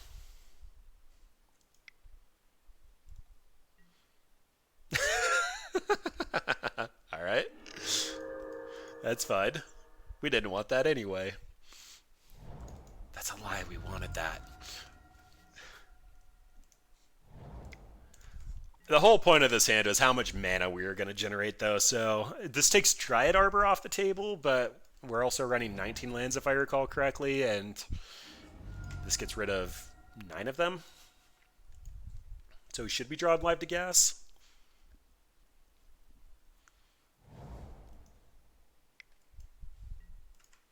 Coiling Oracle. That was a good Coiling Oracle.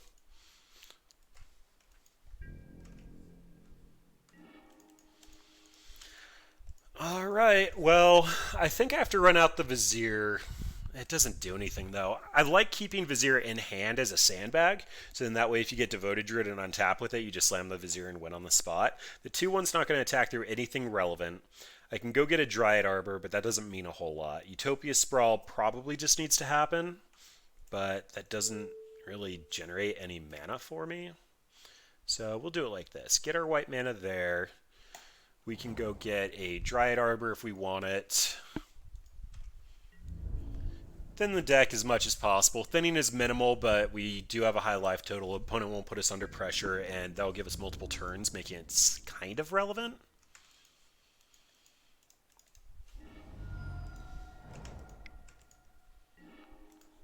Alright, I guess that works.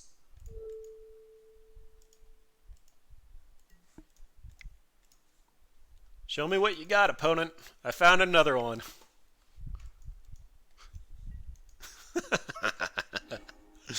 I mean, they hard cast it, so that was probably poor sequencing on my part, but that's still amazing.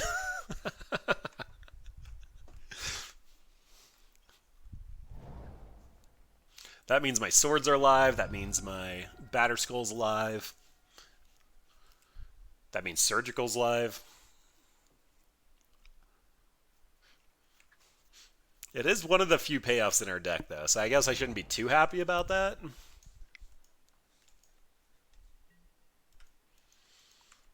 Yep, you got it. And they found another one. Alright, so Value Town is going off.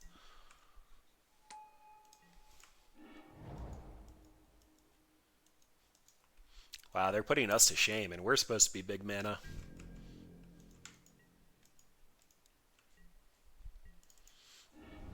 Alright, well, I have enough mana, so Dryad Arbor it is. I said I have enough mana, but I appreciate you showing up for work today, Birds of Paradise.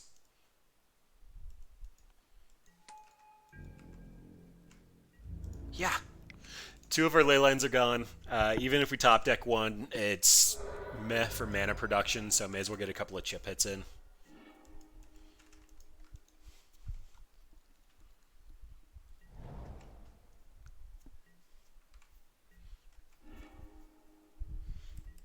Yep, Ephemerate away. All the mana.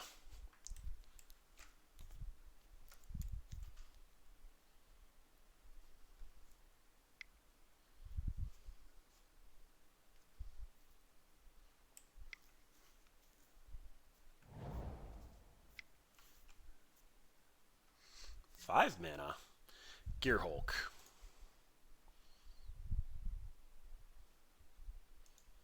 Yep.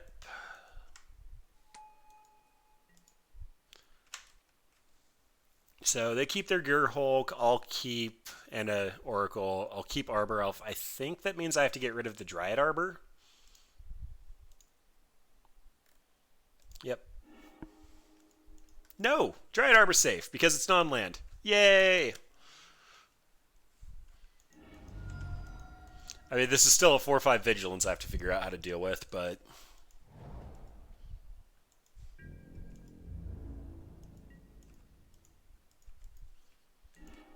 That's a Batterskull. I like Batterskull. Batterskull.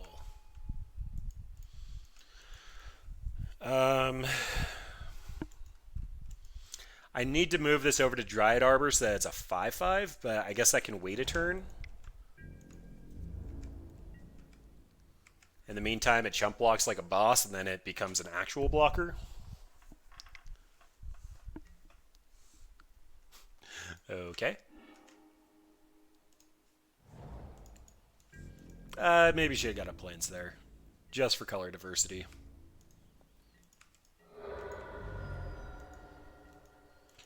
And also, slight mistake. I should have considered chalking this into play so I could pick up the Batterskull if need be. They did show us Nature's Claims, and that would have been the best way to protect it. But not punish, so doing all right there. Overtapped.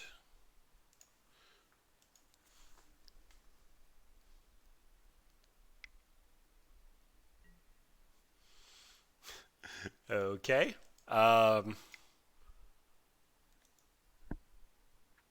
Sure. I think that means I'm picking up the Batter Skull at this point.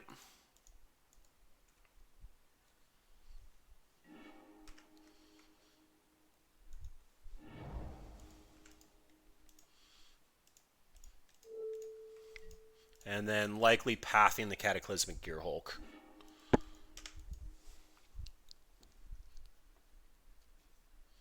I don't know. If they drop a Soul Herder, I'll take the hit for 4 because I have a Batter Skull to regain some life, and then path at instep. That'll also incentivize them to pop their Force of Negation if they've got it.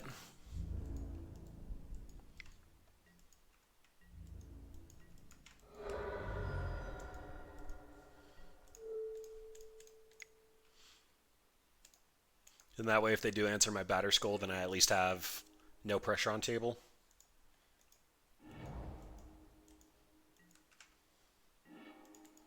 Arbor Elf.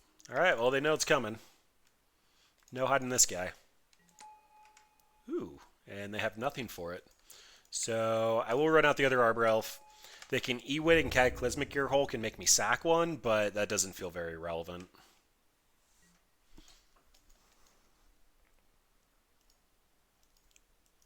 Oh, wait, no, I pathed it. We're good.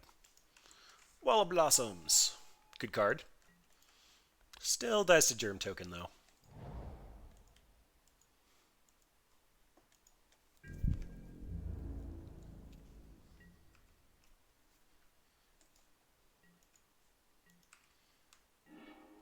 Alright, another Vizier. Not really what I was looking for, but...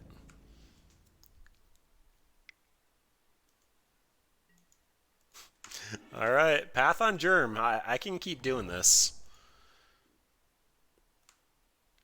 In the meantime, this is actually...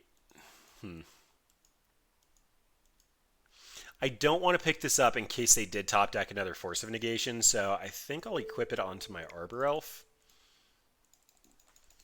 This still leaves up enough mana to pick up Batter Skull if they go to remove it. But setting out this Vizier is already going to try to eat removal, so I'd prefer to tax the removal and then get out a combo piece.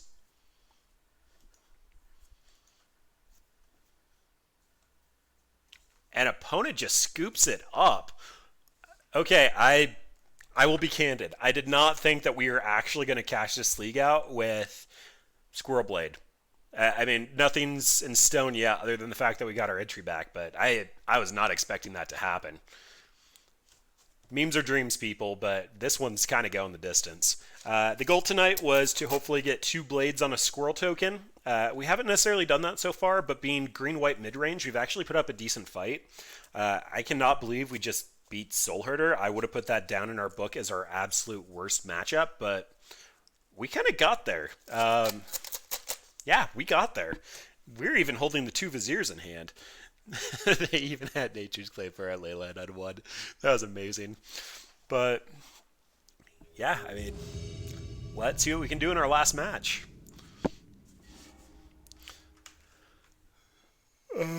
This is Leyline into a Birds. Oh, boy.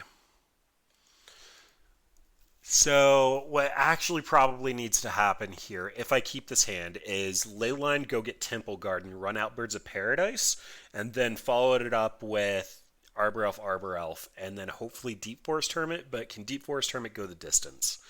Probably not. I'd like a second land, but seeing as how we have 3 mana dorks, but 2 of them don't go for Leyline, this feels like such an edge case. We are slightly light on lands. Yeah, this has to be a mulligan. I wanted to be greedy, but just can't do it. We'll keep this guy, ship back one of the redundant Deep Forest Hermits, and then hope that our Noble Hierarch doesn't die, because if our Noble Hierarch dies, that means we can't Stoneforge on 2, since Dryad Arbor will have Summoning Sickness.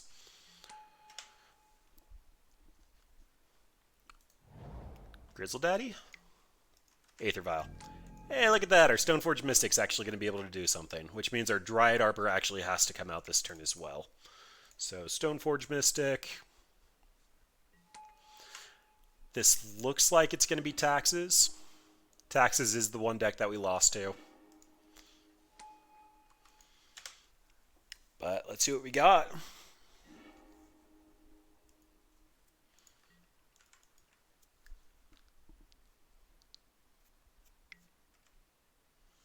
Probably Giver. Oh, it's fairies. Oh, this is Soul Herder again. Lame. Alright, well, we showed that we can beat Soul Herder.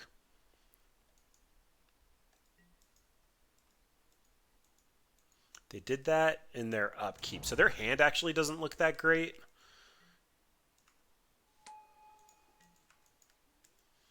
If they go get Batterskull, I'm probably going to use my turn to kill the opponent's Stoneforge Mystic with my Walking Ballista. They got Fire and Ice. Okay, that means my Batterskull gets to come down. Or they were holding the Batterskull. One of the two. So, safe line, shoot the Stoneforge Mystic. Greedy line, Batterskull, nothing else.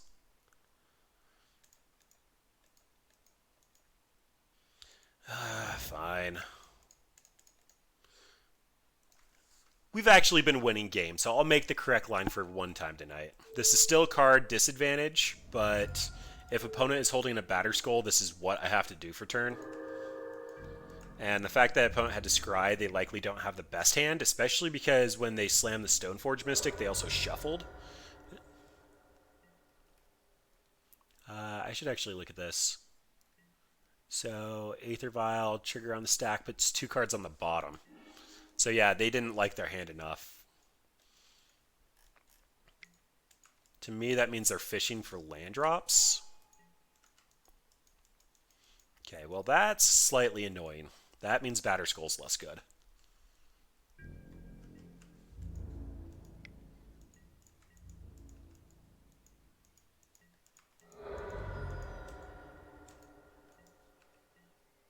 They also left up 2 mana. This looks like it's a creature build, so I'd assume that this is...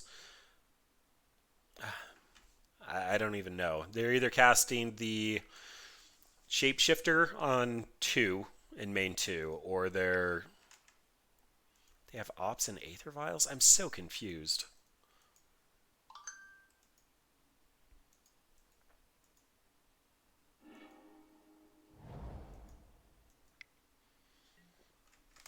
Okay, so it's Eldrazi and Taxes with some weird decisions.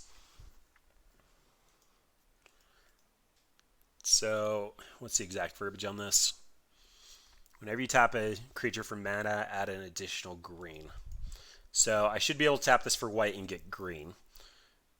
But I won't have enough mana to ley line and do that. So, I think I just Batterskull here so I can actually get a clock going. Alternatively, it's leyline, then the following turn have 2, 4, 5, 6, 7. Sorry, 6, 7, 8 mana. Opponent's likely going to have Thought-Knot Seer, though, so I think I have to get my Batterskull into play. The Deep Force Tournament and the Leyline are both good cards, but they're fine if they go away. And they can technically vial in something for 0, but they shouldn't have anything. And they likely have a path available, so let's swing for 2.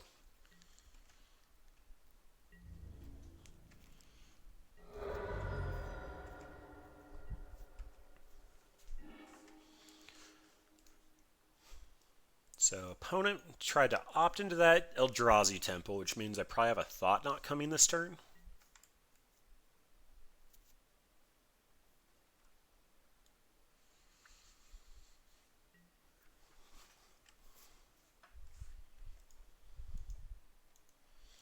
And I need to find one of my other 2 Walking Ballistas to deal with this Giver.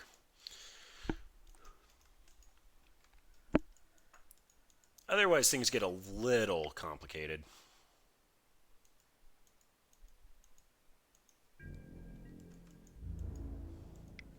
Yep, ouch, you got it.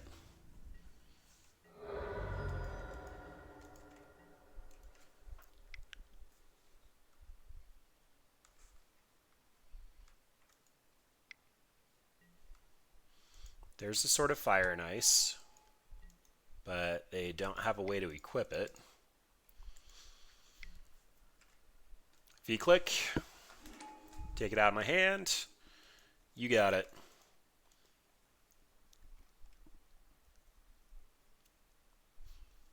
Guess that was slightly loose. The second they activated the vial, I knew what it was. I should have been able to suspect that they were on fairies. I'm also expecting them to be on Spell Stutter Sprite. Alright, that works. New. Birds of Paradise. Yeah, I can't invest in the Walking Ballista yet. If opponent's on Thought-Knot Seer, that's going to hurt. But this is going to set up for a Walking Ballista that will end the game.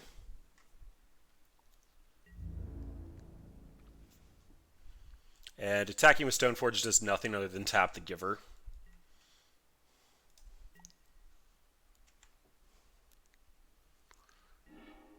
I think the Birds of Paradise is going to have to block whatever sort of Fire and Ice is on this turn. Otherwise, they just kill my Dryad Arbor.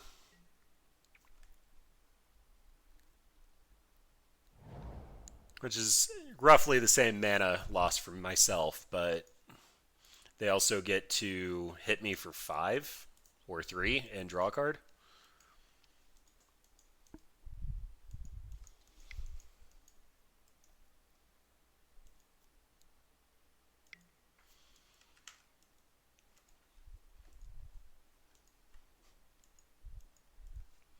I have felt pinched on mana so bad this game. Oh, yep, that happens.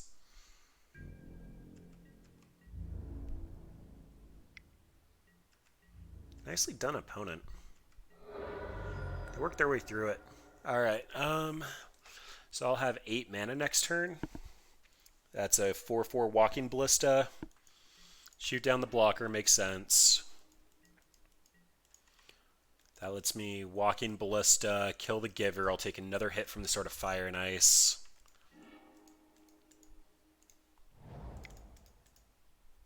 I actually just want to confirm that this works the way I think it does. It does.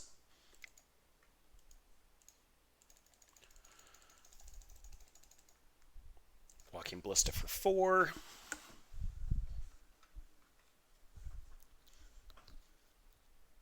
I'm doing this pre-combat because these vials are currently representing a decent amount of stuff. Yeah, I'm expecting this to be a Spell Stutter Sprite, or at least this to be a Spell Stutter Sprite.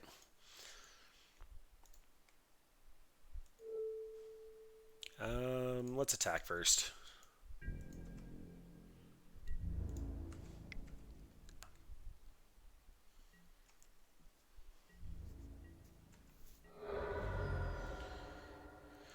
Now, before Giver untaps, I can kill this and leave them with a Giver, but then I have nothing going on.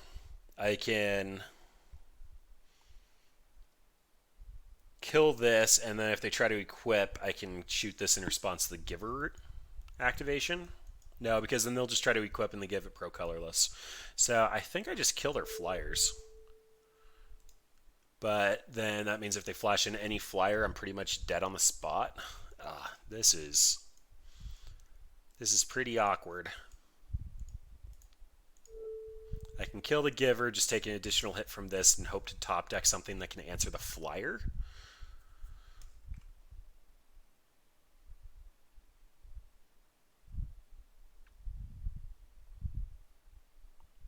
I think I just have to answer the flyers and hope that they have blank flyers in hand. Odds are they have a second V-click that's legendary.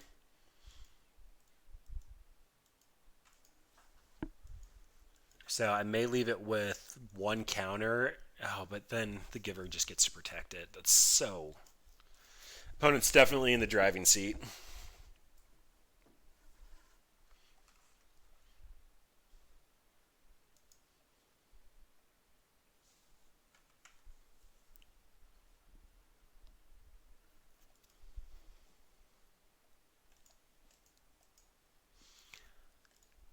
I really don't want to cash out this Walking Ballista, but kind of running out of options.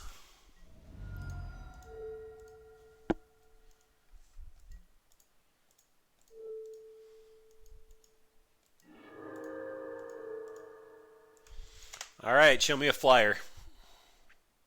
That's all you got to do.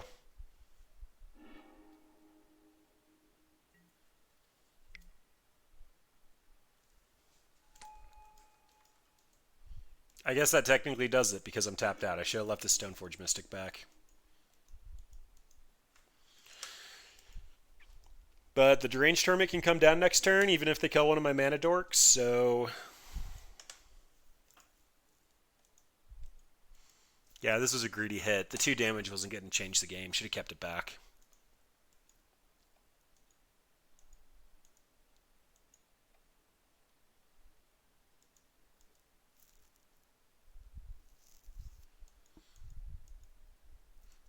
So one thing opponent can do if they're feeling greedy is sort of feast and famine, equip it on the giver, but that's so weak to path.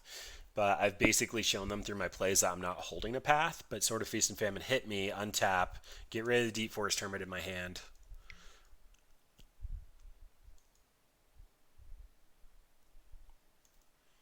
Yeah, or alternatively you just take this line and hope that you can get there with pro anything and a sword.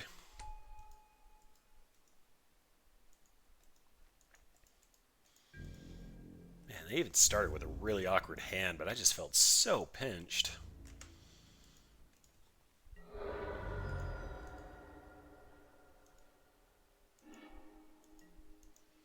Took out the Noble.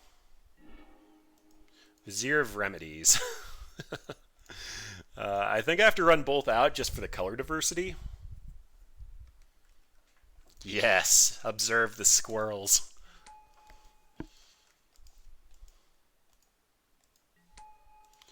And then color diversity.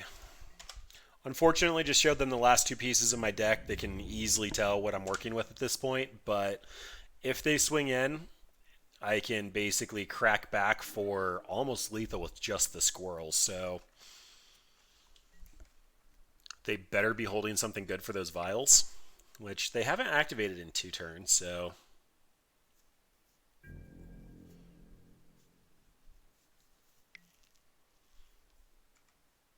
Pro white, hit me, shoot me with the Sword of Fire and Ice. Yep, they got it. Alright, Honor Guard comes in, Force of Vigor comes in, Path to Exile is a consideration. They are blue, but I don't think that the hexproof and can't be countered is going to be live. So they could be on Spell Queller, they could also be on Deputy, but those are about the only blue cards I could suspect them running. I don't know why they're on Ops or the other fairies, like... I just don't know. This is going to be a gritty matchup, so I like Nissa. I am assuming that means that we have the Honor Guard, so the Squirrels come out.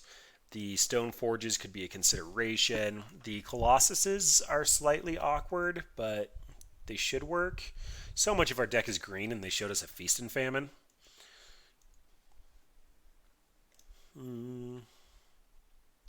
So I can bring in the Paths, but that probably means Stoneforge comes out.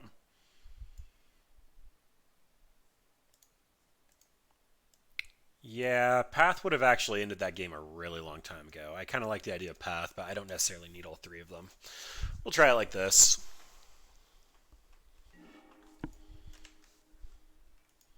Alright, Leyline, no Mana Dork, bunch of random cards.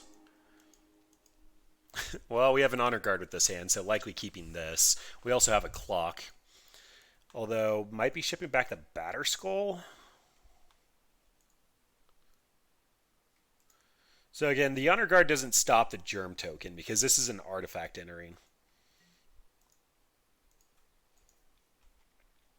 Batterskull with the Honor Guard and the Birds of Paradise feels more relevant, so I guess we'll ship this back despite the fact it comes down a turn sooner.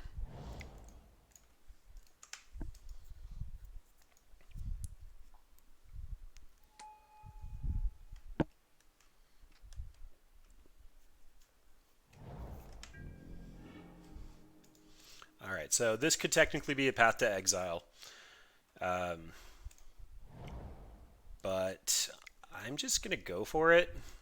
If they have Path, it ramps me to the point I can Batterskull next turn. And this also stops the turn 2 Stoneforge Mystic. Alright, no path is good.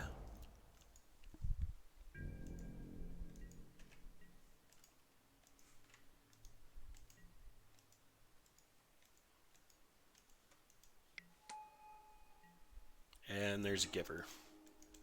That's a Devoted Druid. Alright, well, they are technically a creature build. I cannot imagine in any world they are running board clears, so we'll just run out the Devoted Druid. The Honor Guard just gets stonewalled. We don't have a Noble out for the Exalted trigger. Then that means we get to Batterskull the following turn, and opponent should have brought in Artifact Removal. So that's going to be 5, 6, technically 7. We can't protect Batterskull yet, but I think it just needs to come in. Or we wait a turn and just Colossus right meow. I think we just wait a turn in Colossus. Colossus is a really good card. And neither of them are getting in through a blocker with the Giver of Runes, which currently Mutavault does, so...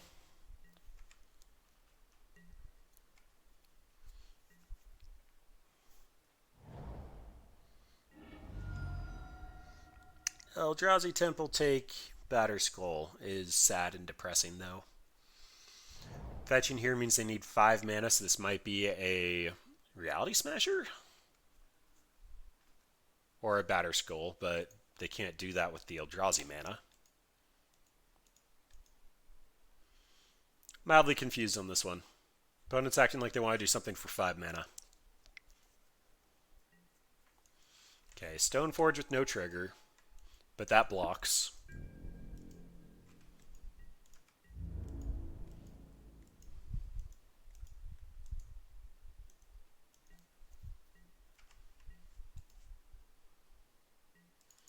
Alright, they left up blue and a 1. I don't think that means anything.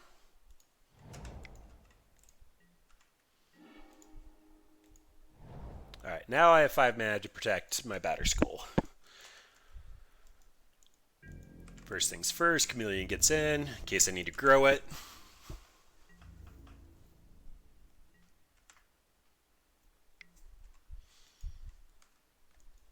You got it, opponent. That was never the plan.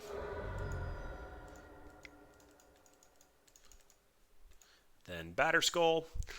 Slight misplay there. I should have left up Field of Ruin in case they try to activate Mutavault.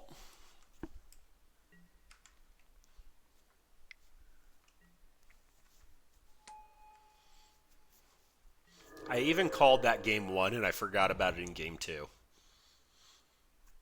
The counter effect doesn't matter though because ETBs don't enter.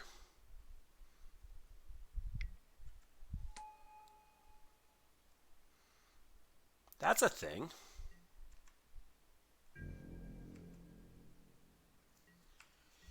They attack with this though. I just move the Batterskull over to Birds of Paradise.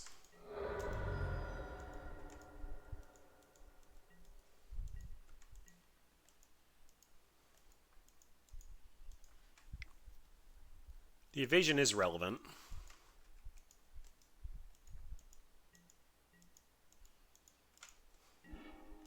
Squirrel Nest!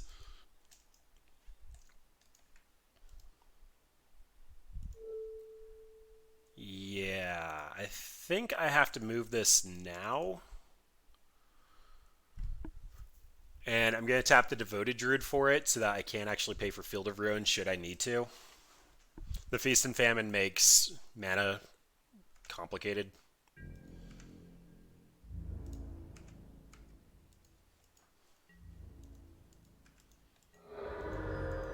And then, oh, the Sword of Feast and Famine is going to hit me though. So I need to run this out now. Maybe putting it on the bird was a little loose. I forgot I was going to have to discard that if I left it in hand. So now I don't have a blocker, but opponent can't really punish me for that.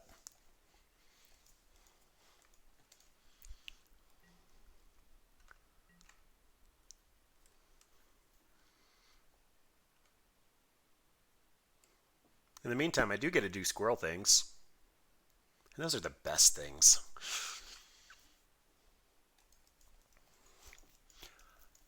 And the way I've currently set up the board, opponent needs to leave Sword of Feast and Famine on the Spell Stutter sprite and leave it on defense, so I can't hit with the Birds of Paradise. And then they also probably have to start chump blocking this Chameleon Colossus every turn.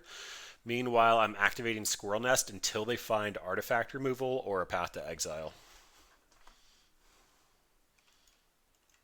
All right, they can keep going for it, but there's just not much incentive to do it. I guess they actually have the Giver, so between the Sword and the Giver, they can stay on defense a while.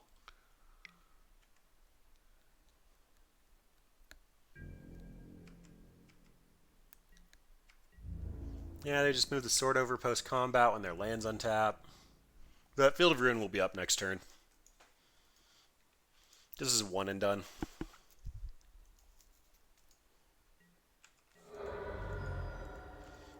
Sword and Feast and Famine not being able to be blocked by Squirrels it's a shame.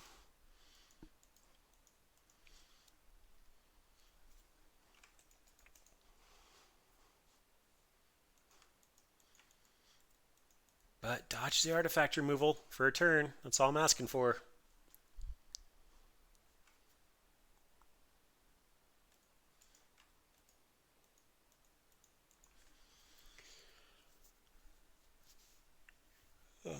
Yeah, you have to move the sword to the sprite, or at least an actual creature, so you can block with both.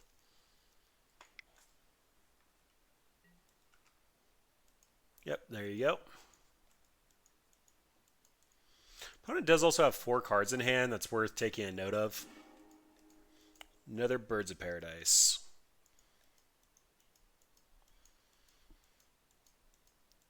So this Birds is technically not going to deal any damage, so I won't get any life, so it needs to stay on defense at this point. I get to run out the other birds just because Feast and Famine could technically make me discard it. It's also a chump blocker if they're not pro-green. Then I think we ship it back to opponent, and we are looking for, I mean, any number of things.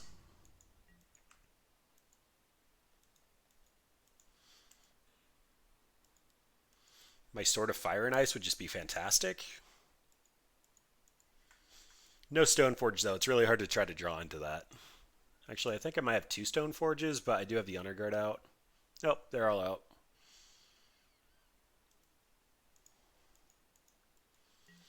And if opponent keeps this up, they're going to time out.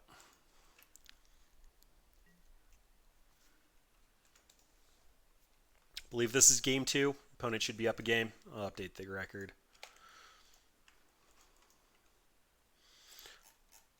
Really need some kind of UI thing here saying what the current record is.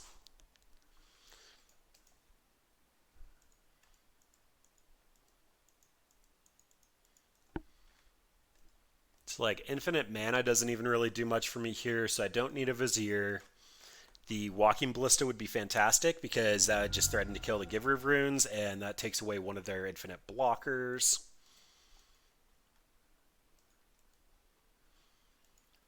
Another Chameleon Colossus, again, just means I get a swing in for free.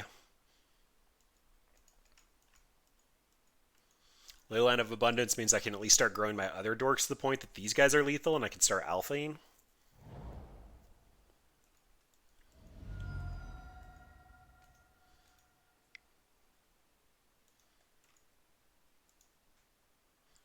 But we're doing what we can.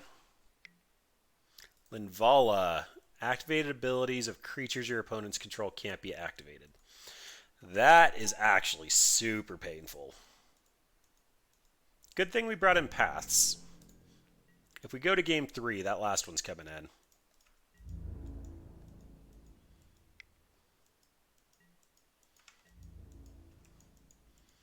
Yep, that's a free shot because you have another blocker, meow.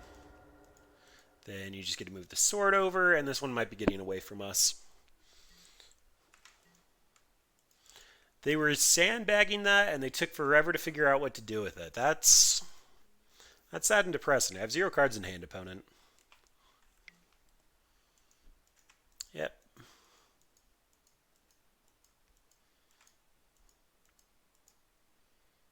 So Path off the top is probably my best line. Although That means I have to swing in with the Birds of Paradise. They activate Giver. And that's an Arbor Elf. That literally does nothing. I'm taking 5, then I can't swing in. I have a couple of turns here. I guess we keep it running. Besides, if I generate enough squirrels, then I can actually draw a Lord and just cheese them out of the game since they don't have life gain going yet.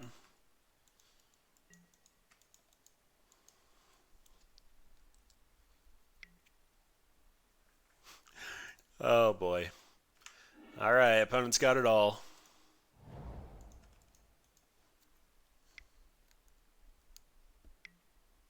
And a V-click.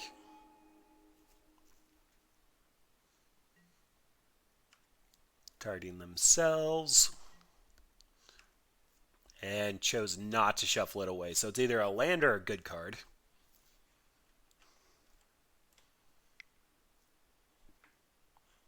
Oh, I can't draw the Lord. I took them out. Yep.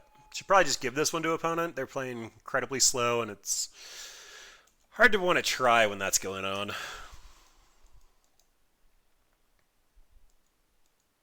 There you go, tutor up. They got sort of Fire Nice. But they get put it into play for free, going unblocked. Yeah, whatever, I'm done. I'm not going to let them burn the last 8 minutes of their clock watching that. Well, we won. I'll go ahead and open my chest just because we earned it. We did well. Well, well enough. Ant Queen almost made it into this deck, funny enough. But 5 play points, yeah, that's depressing. Squirrel Blade! We actually cashed out. Very surprised by that. Like, who would have thought we would have cashed out just running a mediocre green-white mid-range build? But we did it. We never put together, my friend, the Squirrel Knight. He never made it. We didn't. I don't even think we ever got a sword on him. I don't think we ever suited him up with a batter skull. We never got him 2 swords. Like, I really wanted a dual wielding squirrel token out there in the world tonight, but didn't quite get there. I was mildly surprised with how well this worked. We are a bunch of combo decks just jammed together. Both of our losses were to taxes lists, and I did feel pinched on mana every game that we lost. So we were trying to do things on the higher end of the mana curve. I believe that to successfully run this deck, we probably want 4 Finale of Promises, but I don't know where to jam them in. Like, we saw it sideboarding every point tonight. Like, I don't want to take cards out of my deck. I'm taking out Nobles for the most part, and I have the Leyline that makes Noble tap for 2 mana. Our opponents did end up overboarding for all of our different directions. It did kind of have the Urza feel for it, where if your opponent was trying to stop your mana, you ended up killing them with Stone Blade. If they tried to stop your Stone Blade package, you'd kill them with Squirrels. Excuse me. And Walking Ballista was able to cheese out a couple of wins there. A 4th Walking Ballista is probably necessary. I wouldn't mind having some number of paths in the main deck. The original variant of this deck did have blue in it. A single deputy to tutor with the Finale would be great. I'm kind of just talking out of my butt at this point because nobody's going to build this deck, but I'm trying to figure out where I would take it if I were to try to rebuild it, because it was actually an interesting deck and it had squirrels in it, and we actually came out with a positive record. So kind of need to take that where it is. Another thing to note, we are currently playing in Fun Modern, where people are testing out a bunch of fun decks. It's not necessarily great for testing. We did lose to Dredge. Actually, we lost to Dredge and the bad blue-white taxes list. Either way, we did fun things, and Squirrels came out. I will state it again in case you weren't here at the start. This is a meme. 100% a meme. I did this because I wanted a squirrel holding a sword. That's all this was. But if you stuck around this long, appreciate it. We try to do a bunch of fun things here. I play a lot of fun decks. I am thirteene. I do a bunch of things for Squirrel Dealer. We are rounding 7 months of content. My schedule's over there on the left. Brad One streams on Tuesdays and Thursdays. If you'd like to share a fun deck idea with us, happy to take a look at it. If you want some help with it, happy to do that. If it's really cool, we might stream with it. But we do have a full history of all of our decks up on Squirrel Dealer. We also have all of our content being hosted live on Squirrel Dealer staff's Twitch account. And if you'd like to reach me directly, you can also hit me up on Reddit. We try to do a bunch of fun things. Obviously, Squirrels with Blades was the theme tonight. This week, I'm probably going to be looking at Esper Fairy, so maybe even something a little similar to what our last opponent was playing there, but obviously with Bitter Blossom, because it's Bitter Blossom. We played with Chitter Blossom tonight, but Bitter Blossom at some point. and probably mono white goats this week. We do a lot of maiming, or at least I do. So we'll be playing some fun stuff. This will also be hitting YouTube for the replay if you did want to catch the first half of it, because I mean it's squirrels. We did squirrels. But thanks for sticking around, and I will be back tomorrow night with another fun deck. See you all later.